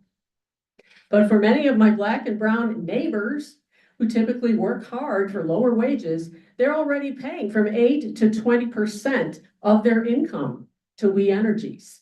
They have to choose every month between food, medication, and keeping the lights and the heat or the AC on. In 2022, 100,000 customers had their gas or electricity disconnected. That same year, 2022, while my neighbors were in the cold and dark, the 5 Wisconsin utility companies made $1.3 billion in profits.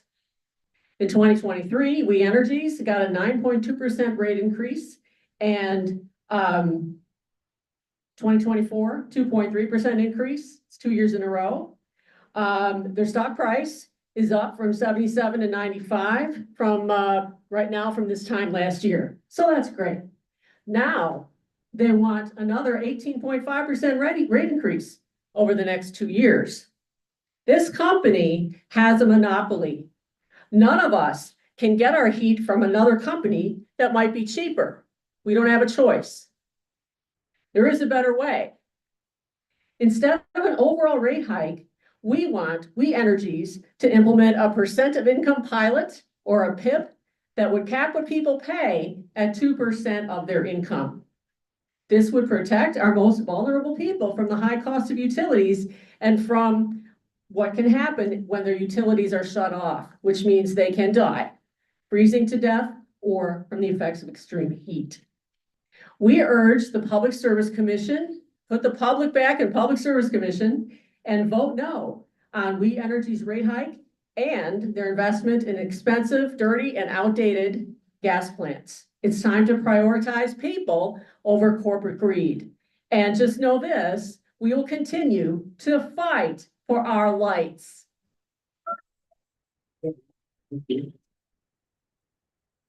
Elijah Porter. Elijah Porter. Ted Craig. No, I'm reading these right because there's a lot of people that are coming. Pearl Foster. See these names you're reading. Oh, really? Oh, you did those. Oh, the ones that didn't speak earlier? No, these are new. No, Elijah Porter, Ted Craig, or Oh, yeah, no. Oh, yeah, they might have been from They before. didn't come Yeah, up. there might have been. Yeah. I put them around again. Okay. So are you Pearl? I am. Okay, great. All right, raise your right hand. Do you swear or affirm, tell the truth, the whole truth, nothing but the truth? I do. All right, name and comment, please. Hi, Just want to get into the microphone a little bit. There we go. Hi. Is it on? I don't know, that doesn't sound right, does it? That's good. You can move the chair too, if you need to. Yeah. All right. Am I being heard? That's better. Yeah, Okay, there you go. Okay. My name is Pearl and I am a social worker. I moved to Milwaukee 2 years ago for lower costs as my profession is still not paying living wages. And while my rent was lower here in Milwaukee, Milwaukee also just had one of the highest rental hikes in the country. Also, I might be paying a little bit less in rent, but I also have to contend with lead pipes here and lead paint as my building was built in 1891. And also, when I got my electricity bill for the first time, I was very surprised. I am used to paying the MG and E prices of Madison, which are much lower. Even though my apartment is smaller, I am paying almost $200 in my electric and gas costs now. My place in Madison was bigger and I was paying less. I've been living on $314 a week. That's $7.85 an hour on unemployment. The amount after they tax one of the lowest unemployment rates of all the states in this country. My electric bill being over $200 a month, and y'all can do the math of the rent prices and wages plus these electric costs. Nobody can afford this. It's not sustainable for me or anyone else. But you might say that there's this like fund, right? That you like can call and you can get help paying your bills. But that money comes out of our community too. And it runs out quickly and it just isn't enough. So I urge you to vote no obviously. With no, we cannot afford any more price hikes. And there's no more lining the pockets of corporations while the rest of us struggle and suffer. We're trying to survive, and electricity should be a human right owned by the people. People over profit. Thank you. Okay, so up next we have Madeline Erickson and Sarah Zarling and Michael Harper. Hi. Hello. What do you need to say? Raise your right hand. All right. Do you swear or affirm, tell the truth, the whole truth, and nothing but the truth? Yes. Okay. Do you want me to spell my name? Oh, No, I think we have this one, right? We already there's wrote an it down. extra E in there. Oh, yeah, is it not right? Okay, well, why don't you Well, give it to us? That's yeah, fine. okay. Whatever, if you want to do it. Hello, can everybody hear me? So, yeah, so go ahead with your comment. So my name is Mad Erickson, and I am Mad. And I represent a growing number of young people who are increasingly anxious. We are concerned for our future, for the future of the planet, and for the future of my future children.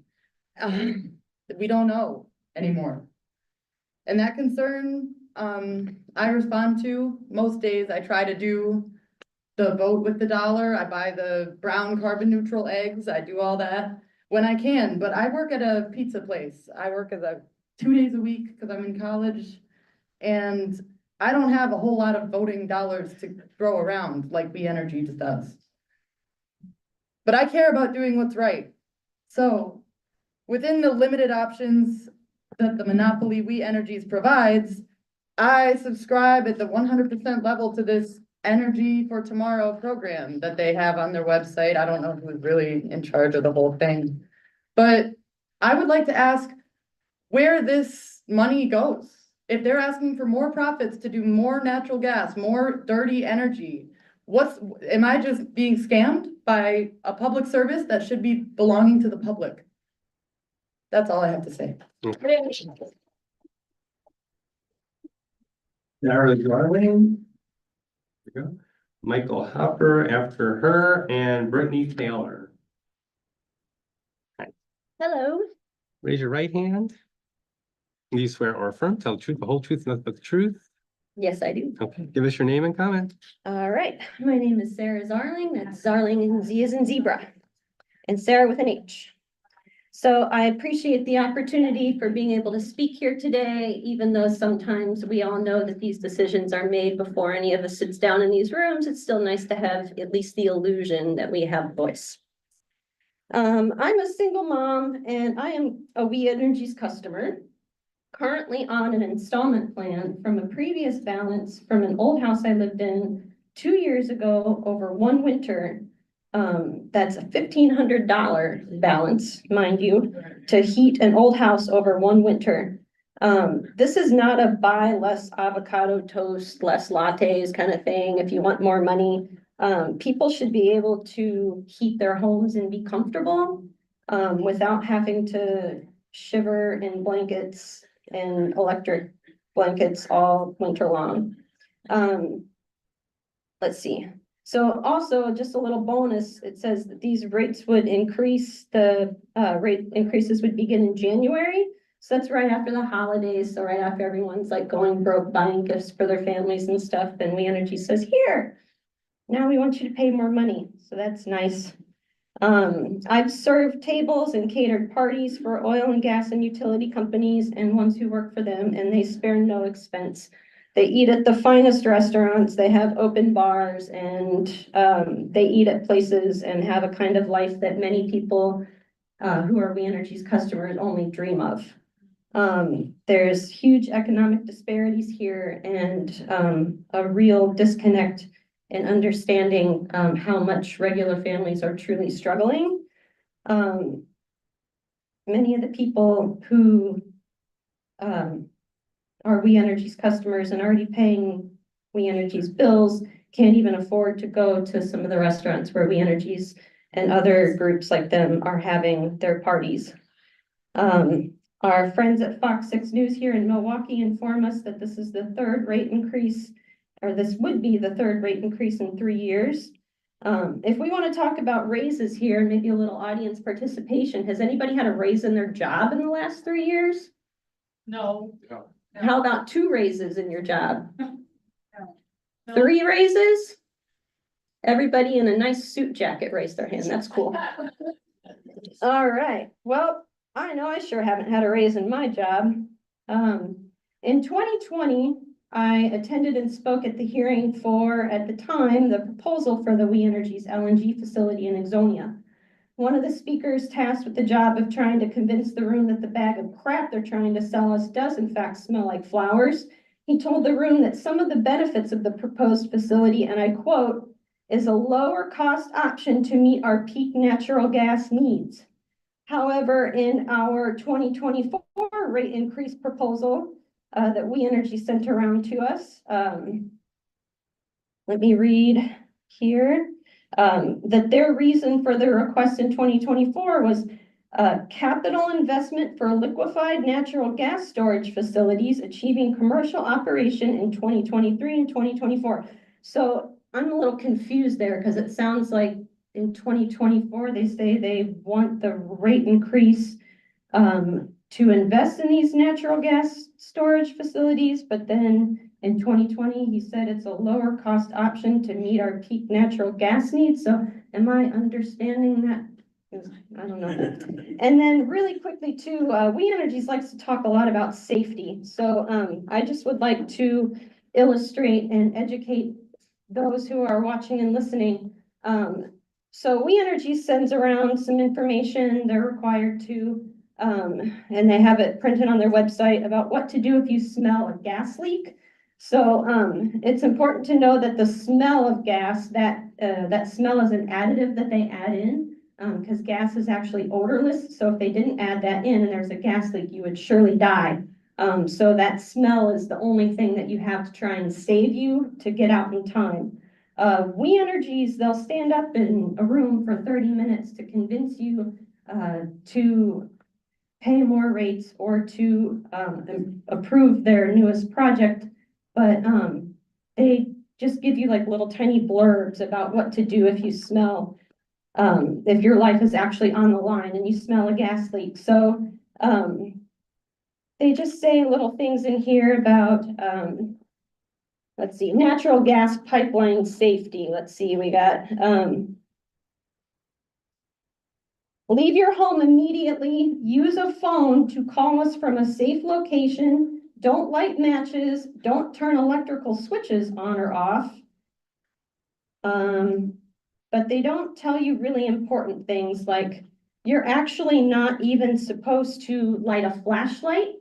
You're not supposed to start your car or use remote keyless entry. You're not even supposed to use your phone at all. So let's just imagine if, you know, you're a We Energies customer, you have gas flowing through your house, powering your house, and you smell gas, and it's night, and you can't see, and you have to get out, and you can't light a flashlight, and you can't use your phone, and you can't start your car.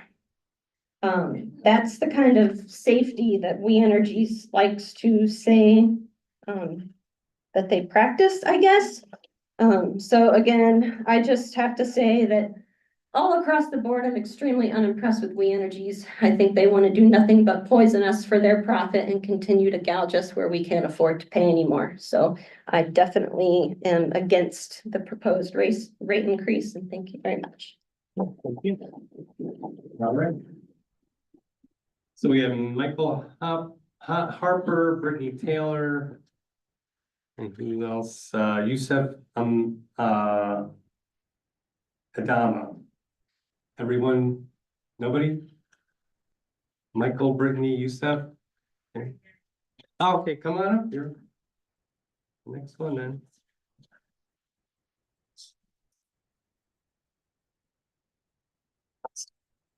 See. Thank you. Raise your right hand, left or right, don't matter. I shouldn't even say direction anymore. Do you swear or affirm to tell the truth, the whole truth, nothing but the truth? All right, so name and comment. Yusuf Adama, representing Healthy Client Wisconsin. Good afternoon, and thank you for the opportunity to provide public comment today. My name is Yusuf Adama, and I'm a Health Equity and Resilience Communities Coordinator with Healthy Client Wisconsin. Here to ask the Public Service Commission deny this rate case and any future rate increases until the percent income payment program is implemented. A large portion of this rate case is to continue to pay for poor planning and poor decisions made by WEC Group as they pushed another false climate solution on the greater Milwaukee, community. You all remember when We Energy spoke to the fallacy and promise of clean coal, only to leave residents with decades more pollution, health suffering, and higher rates. It has been frustrating to watch We Energies promote these false talking points and break their promises to the community as they continue to delay closing their coal plants. It is even more upsetting to appreciate that once these facilities are finally retired, not only will the public be continuing to pay for this costly plant, but the WEC Group shareholders will continue to be guaranteed an almost 10% profit. This is a standard asset. This type of investment is a shrewd business move for We Energies. They profit, their shareholders profit, but the health of our community suffers. Another point of disappointment is that a portion of this rate increase will go to funding the conversion of one of their coal plants to methane. This is another false solution. This is another form of energy production that results in high levels of emissions that will accelerate climate change, harm the environment, and harm community health. Appreciating devastation from severe events with Hurricane Helen, resulting in apocalyptic conditions in the mountains over 300 miles inland, no one can afford continued investments in new fossil fuel infrastructure. And on a personal note, our neighbors shouldn't have to choose between their medicines, foods, or paying utility bills. According to the U.S. Energy Information Association, more than 1 in 5 households reduces or forgoes necessities like food or medicine to pay their electricity costs. The situation with some healthcare professionals, referred to as heat or eat, poses a high risk of malnutrition for children and leads to chronic stress and exacerbated healthcare costs down the road. So again, sometimes households are forced to cut costs by lowering their thermostat, but not heating one's home to a safe level can cause other physical and mental health impacts. Health studies have found that an improperly heated home puts teens at 5 times the risk for mental health problems and doubles the rate of respiratory issues. Energy burden is associated with increased infection rates. It puts stress on the heart and can worsen joint issues like arthritis. This isn't just an issue in the winter. In the summer, families that can't afford to pay rates for air conditioning or to cool homes end up in emergency rooms for heat waves, which are also being exacerbated by We Energies continuing to invest in fossil fuels. The utilities have shown that they are motivated by profits. The system is designed so that utilities make more money if they spend more. The more they build and invest in costly infrastructure, the more they are guaranteed profits for decades to come. It won't matter if they are forced to shutter this methane gas plant early because the environmental and health stakes become too great. The utilities will continue to profit. The more standard assets they can create, the more secure their shareholder profits will be for decades to come, and this cycle has to stop. So the PSC was created to protect the public from these for-profit utility monopolies. The mission tasks them to protect the environment and the public's health and well-being while ensuring safe, reliable, and affordable energy. Unfortunately, energy from many in the We Energy service area has not been reliable or affordable, and our environmental health and well-being has not been protected. We ask the PSC to take a bold stand against these rate increases and destructive direction the utilities are taking. We ask you to stand behind your mission, protect your communities, and deny this rate increase and any future rate increases until the PIP is implemented. Thank you for your time and consideration. Thank you. So I'll announce the next 3 people and first person come up. So Catherine Ackley, and after, yep, and then Geneva Jones and Camilla De Leon. Have a seat. Raise your right hand. Do you swear or affirm to tell the truth, the whole truth, nothing but the truth? I do. All right, give us your name and comment. Okay, my name is Catherine Ackley and I live in Milwaukee. I'm here to oppose the We Energies rate increases and also oppose the building of natural gas plants. everyone else already did a great job explaining why people in this community, especially people of lower income, people of color, people with disabilities can't afford rate increases. I can't afford rate increases. And also did a great job explaining why we do not need more fossil fuel power plants. They're bad for our health. They're bad for climate change for people. They exacerbate natural disasters, which aren't really natural disasters now. They're climate change disasters like the hurricanes in the South right now. And then I also just wanted to touch on the gas power plants are not only bad for humans, but they're bad for our entire earth. So we need to stand up for what we stand on. We're in the 6th mass extinction right now. Extinction rates are significantly higher than what they should be. Background normal rates of extinction, they're 100 to 1,000 times higher. It's hard to say because species can be going extinct that we don't even know about yet. So yeah, we know that burning fossil fuels is exacerbating climate change, which is exacerbating extinction rates, and everything on Earth deserves to live, not just people, but plants and animals. And if we're not doing things to stop climate change, species will continue to be extinct. A lot of scientists estimate that up to 35% of all species on Earth could be extinct by 2050 if we don't do something about it.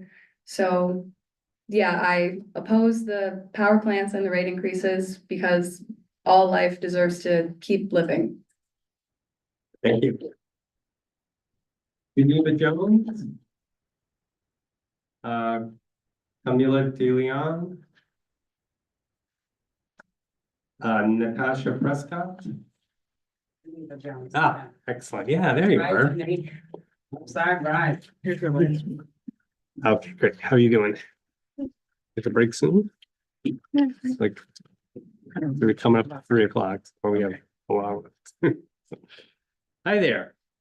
Hello. Let me swear you in. Raise your right hand. Do you swear or affirm, tell the truth, the whole truth, nothing but the truth? Yes, I do. All right, and we're gonna have you state your name and give us your comment. My name is Geneva Jones. You guys here? You're in the back? Yeah, okay, go ahead. I live in the zip code 53206, Lindsay Heights, near 12 community. I'm a supporter of Northside Rising, and I am a We Energy client customer. I vote no to the 18.5% rate, utility shutoffs, new gas, fossil fuel disconnection, price gouging, and the record profits at any cost.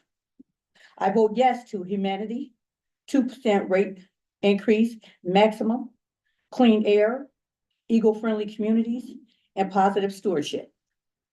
I am a woman, I'm a sister, an aunt, a mother, a grandmother. I wear many hats. I'm a customer, I'm a friend, I'm a community activist. If I can do those things, why can't We Energy be a good steward of our community? This price gouging, this profit at any cost, we look to you to help us. And we need your help. Because there's no greater risk of this community or Earth than what We Energy is proposing. Because once they get away with it, their friends and others who feel like them that are in the profit over people will do the same. And it'll become a train wreck sooner than later. So please help us defeat this monopoly that's going on now. Thank you. All right, thank you. Camila De Leon, saying right, Deleon. No. Natasha Prescott. She'll be back. Okay, all right. Marion Ottman. Marion Ottman. Katarina Claus. There you go. All right. There you go. I'm gonna swear you in first. Do you swear or affirm, tell the truth, the whole truth, and nothing but the truth? Yes, I do. All right, name and comment. Yep, my name is Katarina Claus and I'm with Citizen Action in Wisconsin. I am a Milwaukee resident and a We Energies customer, and I have 2 toddlers in my home. I am here today to speak out against We Energies' proposed rate hikes and new gas plants. I was raised by a single mother and I vividly remember the hard decisions she had to make every month. This included whether to buy groceries, to replace my shoes that holes in them, or to pay our utility bill. That was over 20 years ago, and things have gotten worse for our families, not better. We Energies wants to put profits over people. The rate hike would raise my family's utility bill by over $300 a year. They've already had 3 approved rate hikes, and yet they're asking us for more. The WEC Energy Group that We Energies is a part of made over $7 billion in profit last year. The We Energy CEO made over $8 million in total compensation. And that comes off of the back of families like me who pay their utility bills. We Energies is a monopoly, and they're squeezing as much as they can from families like mine. Families who have to make sacrifices to keep the lights on. And their solution is to try to invest in dirty, costly gas plants. We Energies should be investing in clean, affordable energy solutions that benefit everybody, not just their shareholders. I am also here to demand the immediate implementation of a PIP, percentage of income payment plan that would make utilities generally affordable for people, for our low-income communities. That would make sure a family has a capped rate, so they're not paying huge amounts of their income on utilities. Citizen Action specifically wants to demand that no family pays more than 2% of their income on their utilities. This would make sure that people who need it the most are able to heat their homes in the winter, turn the lights on, and it wouldn't put the burden on families who are already struggling. We can't keep allowing this monopoly to make billions while our families suffer. Enough is enough. No more rate hikes, no more gas plants. It's time to put people over profit. Thank you. Thank you.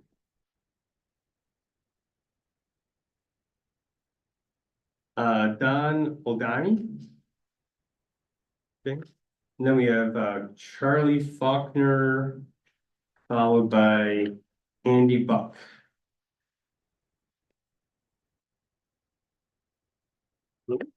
All right, there you go. Raise your right hand. Do you swear or affirm, tell the truth, the whole truth, and nothing but the truth? I do. All right, give us your name and comment. All right, my name is Donald Donnie. I'm a resident in Milwaukee County in Oak Creek. Also a member of IBW Local 49040 Electrical Workers. Our union has recently invested in solar panels on our roofs, put in car chargers, lowering the cost of power in our hall for our members.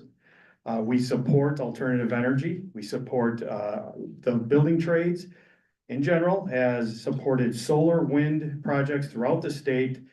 Almost everyone who's been driving around the state sees them going on all the time. We also understand that solar and wind is not the solution to every need as much as we would like it to be. We continue to seek out and make these solutions stronger. However, in a bigger infrastructure needs, we understand what it takes.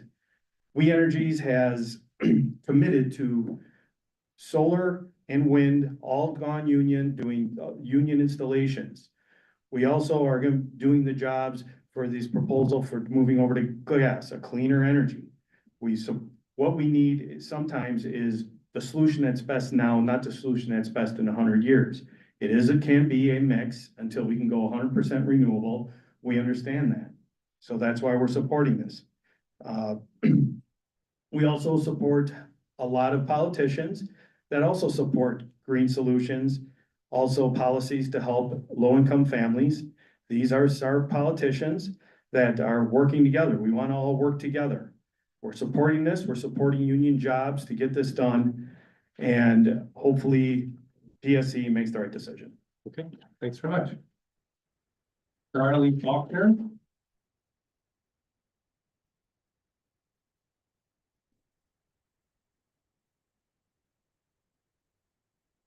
You swear or affirm, tell the truth, the whole truth, nothing but the truth? Yes. All right, name and comment. Charlie Faulkner. I'm a representative of Ironworkers Local 8 out of Milwaukee here. Thank you for the opportunity to comment on docket 5 UR 111, joint application of Wisconsin Electric Power Company and Wisconsin Gas LLC for authority to adjust electric, natural gas, and steam rates. And as I said, I'm representative of the Ironworkers and Wisconsin Building Trades Union and express my support for We Energy's filing. This proposal not only aligns with the needs of our state's energy and infrastructure, but also provides critical opportunities for union labor across Wisconsin. One of the priorities identified in the rate filing focuses on reducing customer outages, as previous people have complained about there being outages in the past. Second priority of this rating filing is to recover costs of renewable and low carbon power plants. The PSC has already approved, including the Paris Solar Energy Center in Kenosha County and Darien Solar Energy Center in Rock and Walworth counties. Both are under construction and are expected to be in service this year. Third, as Wisconsin moves away from coal and embraces cleaner energy sources, it's our members who will be building the infrastructure that makes this transition possible.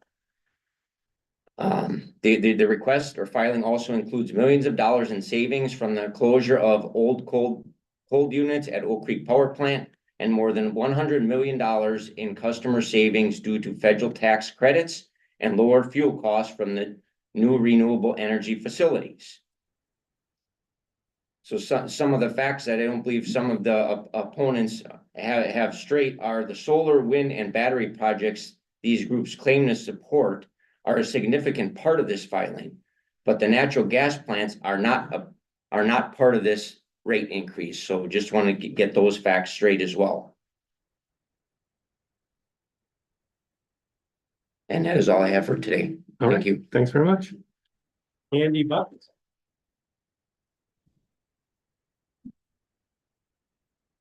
You swear or affirm, tell the truth, the whole truth, nothing but the truth. I do. All right, name and comment. Good afternoon. My name is Andy Buck. I'm a proud representative with the International Union of Painters and Allied Trades, District Council 7. I want to thank you for the opportunity to comment on docket 5 UR 111, joint application of Wisconsin Electric Power Company and Wisconsin Gas LLC for the authority to adjust electric, natural gas, and steam rates. I really want to start with saying that I grew up poor with a single mother, and getting in the trades in a registered apprenticeship program was something that saved my life. Now, as an organizer and political director for the council, I have the ability to help many other folks get in the trades. I was able to get my start working on We Energy's projects in Port Washington and want to extend that opportunity to other folks. I think folks don't realize in the trades, we work ourselves out of a job. So providing those opportunities to future folks is going to be good for everyone. Thank you so much. All right, thank you. Dan Brokowitz.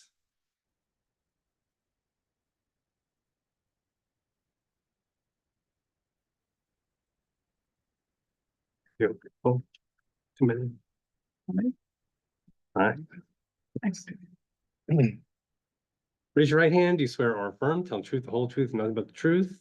I do. All right, name and comment. My name is Dan Bukevich. I am the president of the Milwaukee Building and Construction Trades Council. I also serve as the mayor of the city of Oak Creek, which hosts We Energies. I want to start out with a couple of things, not to be redundant, but the filings on this. Right now, We Energies has some of the lowest costs per customer in the nation, and for sure within the Midwest. These rate hikes are helping to support, as Charlie had said previously, solar installations that have gone in through the state. We are going from coal to gas. We are reducing our carbon footprint, which the state would like to have done by 2030. This is a step in the right direction. These rate hikes are necessary for a cleaner, better planet. It is part of the overall plan. What the plant does, and We Energies is not the big boogeyman everybody thinks. They are a responsible company with a reliable grid. We are not Texas. If you have medical equipment at home, you can rely on We Energies and the power that's supplied out of that plant in Oak Creek. So think about that. That's a big deal. When the sun isn't shining, the wind isn't blowing, you need alternative sources to power that. That's where either coal, nuclear, or gas comes in. Gas is the alternative. It's clean burning. It is the solution in this case. So please keep that in mind. When it comes to renewables, We Energies is the single biggest investor in renewable power in the state of Wisconsin, and they've proven that time and time again. They are transitioning for the better of the whole. These rates cannot be broken down and tiered, just as gasoline at a gas station is not paired by your income, groceries, clothing, or anything else. We are all on this planet together. We all pay equally together. So with that, as the mayor, I'd like to point out a few things We Energies does for the overall public.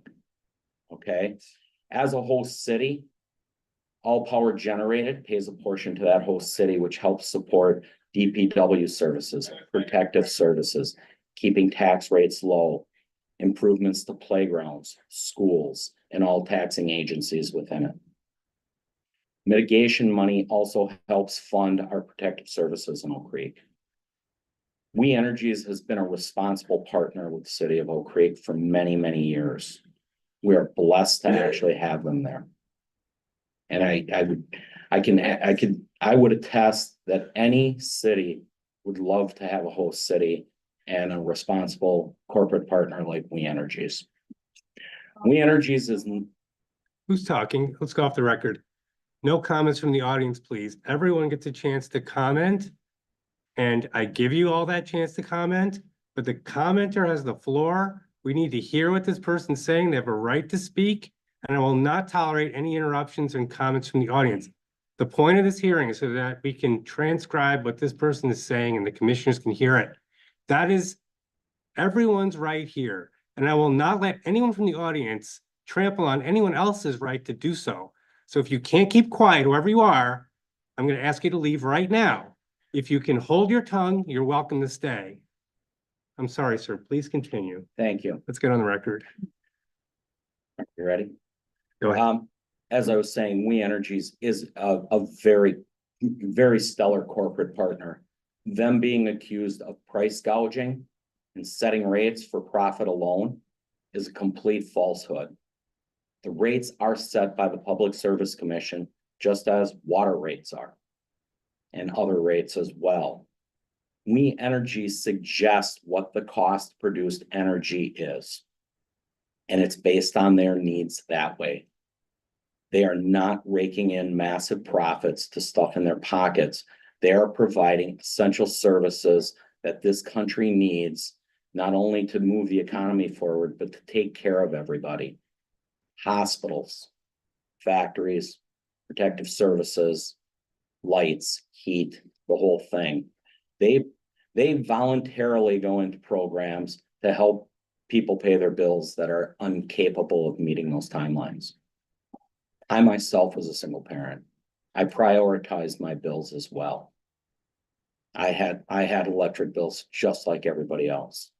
And again, I found them very reasonable compared to what my cable TV is, my streaming services, and my other luxuries that I consider non-essential. Electricity is essential. One of the persons up here said that, without a doubt. We need this.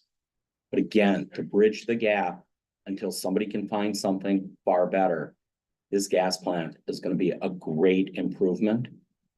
And it's going to clean the environment. It's going to help keep the environment clean. It's going to provide jobs. And it's a safer alternative than what we currently have. And keep in mind, we'll still strive for renewables. They're going to continue to do that, and they will invest heavily in the state to do that and accomplish it. But in the meantime, what we need is a reliable, reasonable cost grid, and that's what We Energies is providing and putting forward today. Thank you very much. Okay, thanks for your comment. Don Brunner. And then we have Terrence McGowan and Amelia Burnett.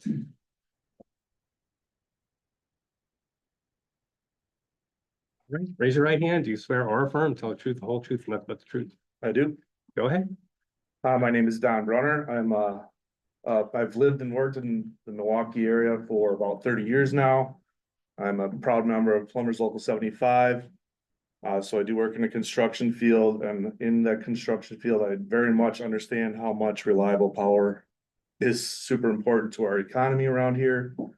I've been a part of some of the projects that have happened at We Energies and some of the other subsidiaries. I'm also very much involved with a lot of the hospital work that's gone around in the state. I might wear a suit right now, but I still got my work boots on. I don't think that'll ever leave me.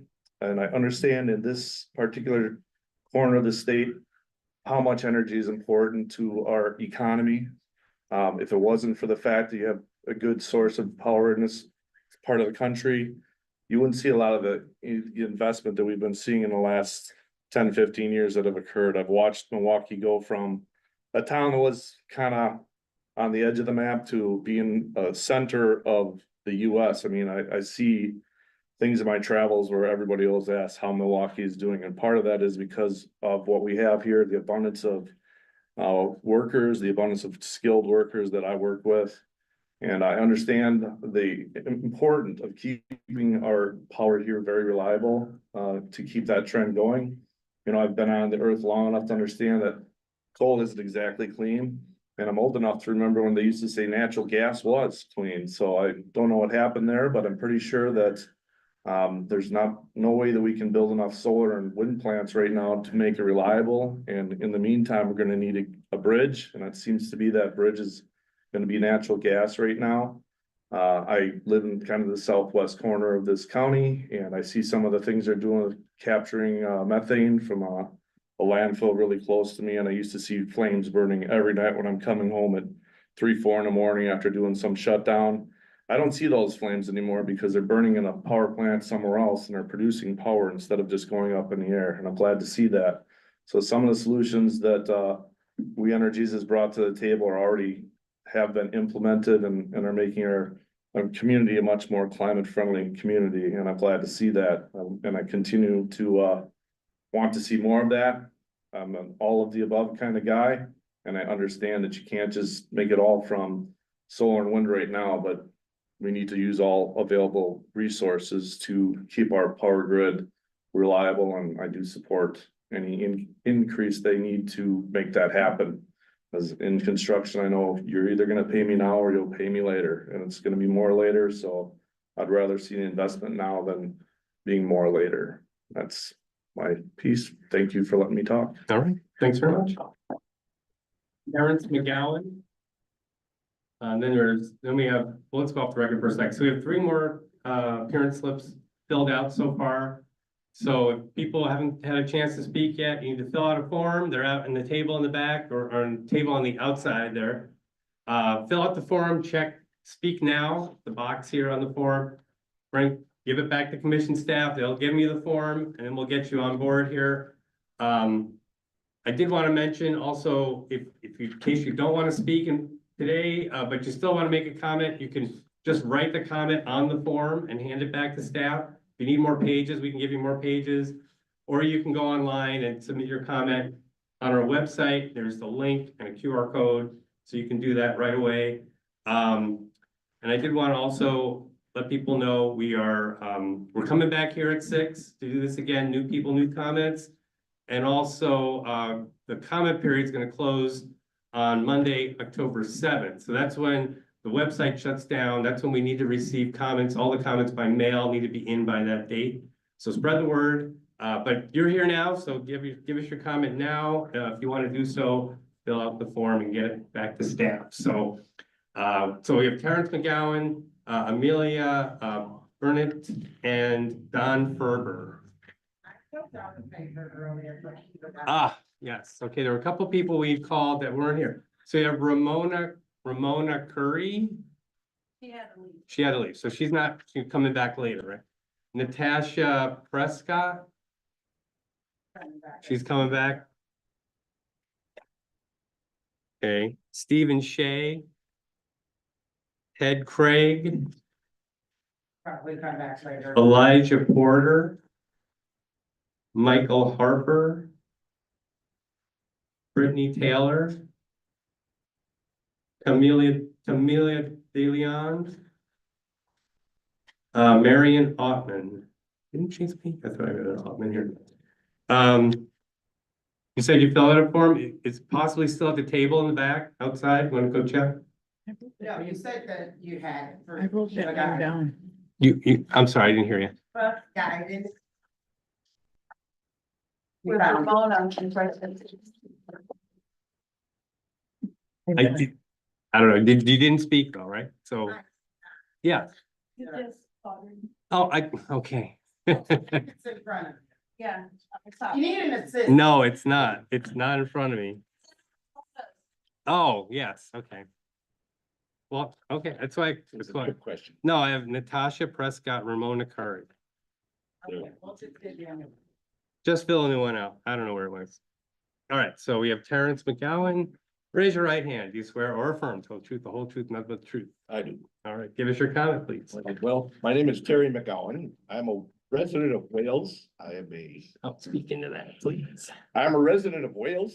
I am a We Energies customer. I represent 11,500 men and women that run heavy equipment throughout the state of Wisconsin, local 139 operating engineers. I've been representing those people for over 33 years now. I've seen a lot of evolution. We've done a lot of work with We Energies over the years. And I've watched a lot of the evolution take place. We've set a lot of wind towers. And certainly now we're doing a lot of the solar work. And you know what? I hear a lot of people up here talking about greed and corporate greed and everything. Yeah, I'm not saying that doesn't exist in our world. It does, obviously. I'm a labor representative.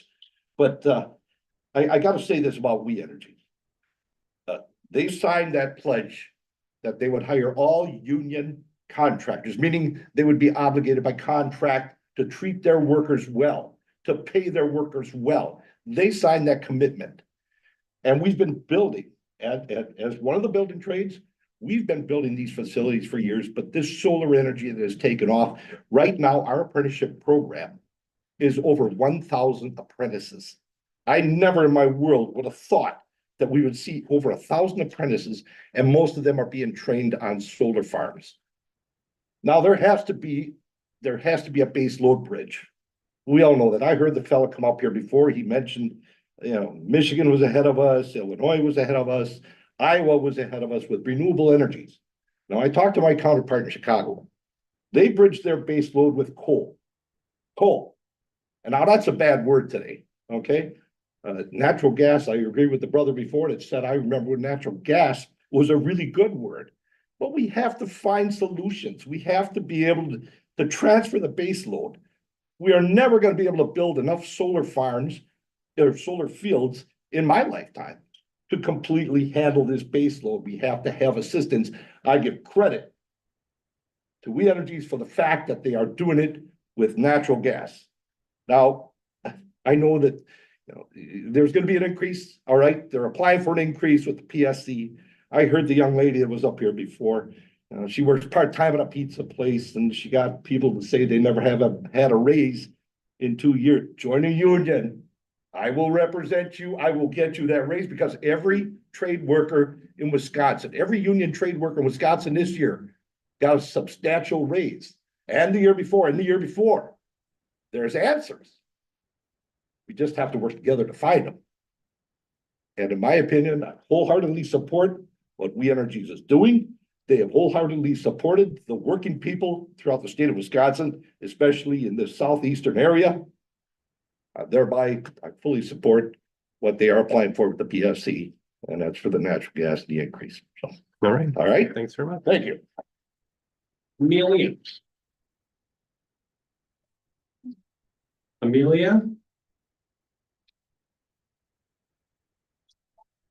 Right. Oh, yeah. Yeah, it's in there somewhere. Have a seat. Raise your right hand. Do you swear, or left hand? Do you swear or affirm to tell the truth, the whole truth, nothing but the truth?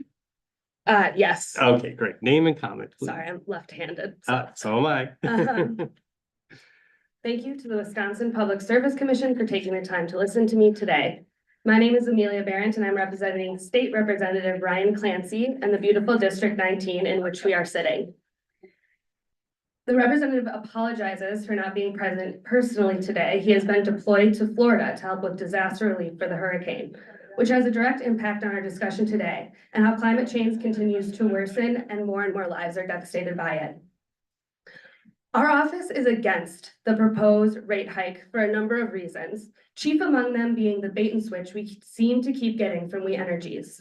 We Energies claims to need another significant rate hike that would adversely affect the already most vulnerable communities. They claim to need this in order to invest in green infrastructure and cover inflation. However, if you read the Journal Sentinel article by Rick Barrett titled, "We Energies Rate Increases Hearings Come to Milwaukee and Racine, Typical Bill Would Increase to $152," end quote, you would note two things. Electricity costs have risen more than 2 times the rate of inflation since 2005 and can take up to 20% of a household's income. And 2, while We Energies says it wants to invest in greener infrastructure for our future, they are simultaneously planning to power the new Microsoft data center by spending billions of dollars on new methane gas power plants and pipelines, rather than with clean energy, as called on to do by the Sierra Club. The solution to the issues at We Energies is simple, and it's not by putting it on the backs of our most vulnerable neighbors. The shareholder payout and profit between 2002 and 2017 was 15.1%, quote, among the best in the industry, unquote, according to their own website. To us, it is obvious where their priorities lie, and it does not align with ours. We have seen over and over again, from our groceries to our power grid, that the real cause of inflation is corporate greed, and that puts undue stress on our working class families and the unwillingness of public entities to hold them accountable for this. It must end. We stand in solidarity with the Citizens Utilities Board call for We Energies to limit their corporate profits and for publicly owned utilities, both of which will lead for more uptime and lower rates. Thank you. Okay, thanks very much. Don Ferber.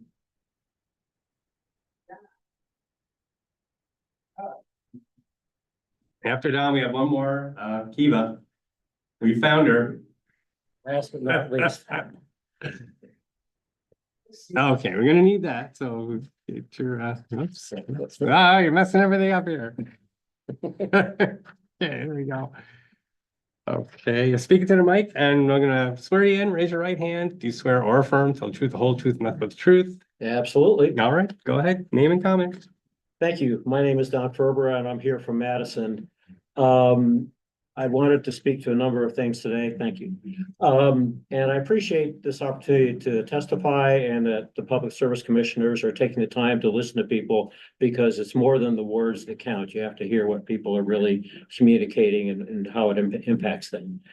And you've heard a lot from other people about how they're being harmed by We Energies rates already, and that We Energy proposals would only make that worse. And I think that's a critical issue. The mission of the PSC, as you well know, is to ensure safe, reliable, affordable, and environmentally responsible utility services. That's where I am concerned with the proposals that are going on currently. First of all, about the gas plant conversion and reliance on fossil fuels. As we know from climate change, we need to get off fossil fuels. And despite what's been said, gas is no better than coal, because of all the methane emissions that we have escaping as part of the entire life cycle process, which is what we should be taking into account. And so continuing this would just tie us to fossil fuels and not resolve any climate change issues. This also, as was pointed out, flies in the face of Wisconsin's stated goals of carbon-free electricity by 2050. This is a serious goal we should try to achieve. I'd also like to point out, and you may be familiar with, there's a Union of Concerned Scientists report indicates that gas has significant reliability problems. It is, as Texas can testify, but it's happened in many other places, not just in Texas. I'm also concerned about the cost impacts on customers, that gas is more expensive than renewable energy, or especially energy efficiency measures, and renewable energy can actually provide more jobs. And then there's the risk of stranded assets. And we know the cost of electricity if we put in wind or solar. We don't know about the ongoing costs of gas, which could go up. But I'm especially concerned about the rate increases, and utilities are supposed to serve customers first. So I have a problem when the CEOs and shareholders are doing well and the customers are not. So I think there are some suggestions what I'd like to offer that is not unique to what we could be doing here, but in many cases are being done elsewhere.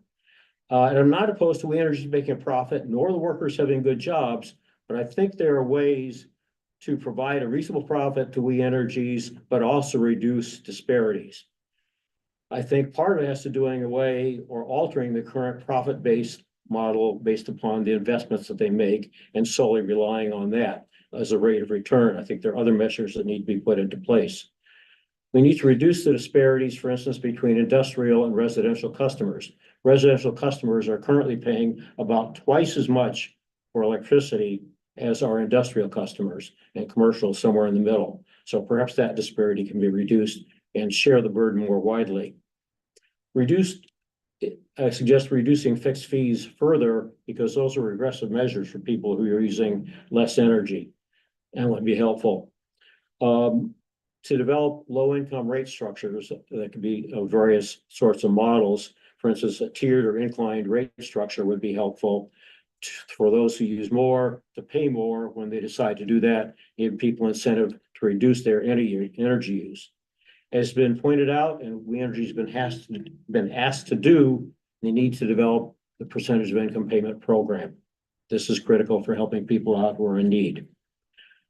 We should reduce or eliminate reconnection fees and associated charges. If people are disconnected, it's not only the reconnection fee, but then they have to pay a substantial amount back on their bill that in many cases they just cannot afford. That's why they got disconnected in the first place.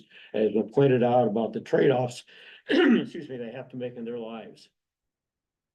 I'd also suggest that we start looking at and create utility reinvestment programs that would benefit low-income residents, sometimes known as pay-as-you-save, where the utility makes a rate of return on investment. Again, I'm not opposed to We Energies making a rate of return on their investment, but why not have it do something that actually helps their customers and, reduces the energy use overall. So looking at performance-based rate making would be one option based upon support for reducing customers who have a high energy burden. So I suggest in general, their rule and guidance should be based on that We Energies and its shareholders can do well when their customers do well. So I would say no to more fossil fuels and no to the proposed atrocious rate hikes. Thank you. All right, thanks very much. Come on up, Eva. Come on down. I did see that in the pile somewhere, I'll say. I knew I saw you in there before. All right. Right. Swear you in, raise your right hand. Do you swear or affirm, tell the truth, the whole truth, nothing but the truth? I do. All right, name and comment, please. Kiva Guyton, Keviea, last name Guyton, Guyden, energy burden organizer for Northside Rising Citizen Action of Wisconsin. I am back. I'm going to continue to come back. First, I want to say that Wisconsin is behind when it comes to us moving towards the energy grid. With that being said, we all just seen the union workers that were here and also folks who are doing the building of the infrastructures. None of those folks look like me. None of those folks are impacted like me and our Black and brown communities. We've got all of this talk about equity and inclusion, okay? We've got IRA dollars that's coming down, and where are they landing? Where are the rebates going? Or who's getting the rebates? If you think about it, home ownership for Black folks, Black and brown folks, we're only at 24%.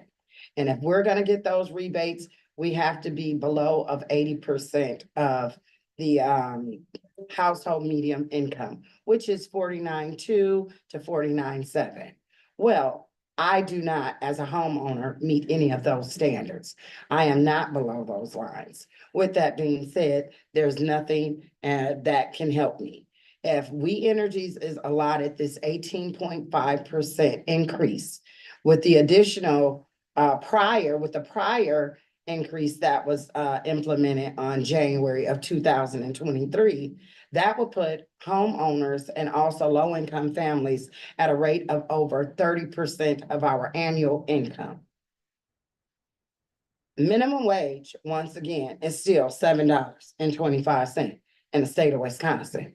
If these are union jobs and job creations, and we're supposed to be moving towards green renewable energy and lowering greenhouse gas emissions by 2050, where is the equity? Where's the inclusion? Why aren't this information being targeted at the communities who are most affected? Why are we mostly affected, Black and brown communities? Because we were strategically put in these areas, which are red line areas due to historical racism. With that being said, how do we continue to live this way? Now, if folks are only making $25,000 to $30,000 a year, working 2 and 3 jobs just to make income ends meet, and there's no rate caps on folks' rent here in Milwaukee, there's a huge burden. There's a huge disparity gap. Our homes are not insulated. We're in the oldest housing stock in Wisconsin. With that being said, we are pulling more electricity in the summer months to keep cooler and more electricity in the winter months to keep warmer. Also, too, we all know that natural gas is not natural gas, okay? We've been burning fossil fuel. We Energies has been burning fossil fuel and coal for years. The Oak Creek plant has supposed to have been closed. It is still not closed. That plant was supposed to close in 2021. It is still up and running. And who are these health effects affecting? Black and brown communities. Health-wise, if you look into these statistics, we're seeing more Black and brown families having respiratory problems as far as bronchitis, asthma, COPD, and other respiratory problems. With that being said, it is a human right, it is a civil right, and it is very unethical. We all know that We Energies is the only utility here in the state of Wisconsin, okay? Of course, they've got WEC and some brothers and sisters around, you know, but they're all together. With that being said, there's just unison of happiness and joy when all of their friends just left, okay? So how do we continue to have this separation here in the city of Milwaukee? It is the folks that live in Milwaukee that are being directly impacted. How do we get implementation of a PIP program, which I work with within the coalition that I work with? We've been doing this rate hike, this case, not the rate hike case, but help me out right quick, Cassie. Rate case? Yeah, well, yeah, we've been doing this rate case to where you guys, the Public Service Commission, said that We Energies was supposed to implement this. It's been 2 years now, almost. In January, it'll be 2 years. We still have not implemented a PIP program, which is going to put a rate cap. We were asking for 6%, but with this new increase that We Energies is asking for, hell, we're just gonna say we should just close the disparity gap and cap it at a rate increase of no more than 2%. How do we fix it? How? So if there's jobs and we're moving towards green renewable energy, let's make this available for everyone, because no one is feeling the brunt except for our Black and brown communities. There's no way that we can continue to do this. Milwaukee is a city that has a large presence of predominantly where all of the Black and brown people live throughout of the state of Wisconsin. No one outside of Milwaukee is paying more than 2% of their annual income. So if income levels are higher around surrounding areas and we're having the lower paying jobs, that's a huge disparity gap that needs to be closed. Now, you guys will see me at 6 o'clock today, And I will be talking about the same thing, but in a different manner. And I will say some things that I have wrote down from earlier, but as an advocate and a trusted advocate in the city of Milwaukee, and also I do work out throughout the state, because also too, this is an our problem. There's also rural communities as well that are facing some of these same issues, and we need our local farmers. We cannot continue to move in this matter. And today I come in solidarity and I stand with all of my brothers and sisters and my coalition members and saying that I do not approve of an additional 18.5% rate increase on customers that look like me. And if there's any type of way, and I'm sure that you guys also know, the SDC is now closed. We do not have anywhere for us to go to get to these programs for energy assisting. I myself, as a working class mother, I cannot apply for these because I make too much money. But for the folks who can't do it, and they're feeling, the burden more than me. We're trying to figure out if we should pay the rent. We're trying to figure out if we can pay daycare. We're trying to figure out if we can buy medication. We're trying to figure out if the dog need food, okay? So this is an issue and this is a problem. I would appreciate if the Public Service Commission would take in mind some type of humanity about mankind and people and families and who and what it's affecting and how it's affecting it. And now is the time. So I demand to not implement an increase of 18.5%. Thank you. Okay, thank you very much. That's all the appearance slips I have. We can go off the record. Anyone else want to speak? Hasn't had a chance yet? I haven't seen anyone new on Zoom. There were a couple people who did not respond to me when I asked if they wanted to comment. So just for the few people left on Zoom, anyone want to comment that hasn't made a comment yet? No? All right. Well, we'll be back at 6 p.m. to do this again. New people, new comments. Thanks very much. We're adjourned or in recess.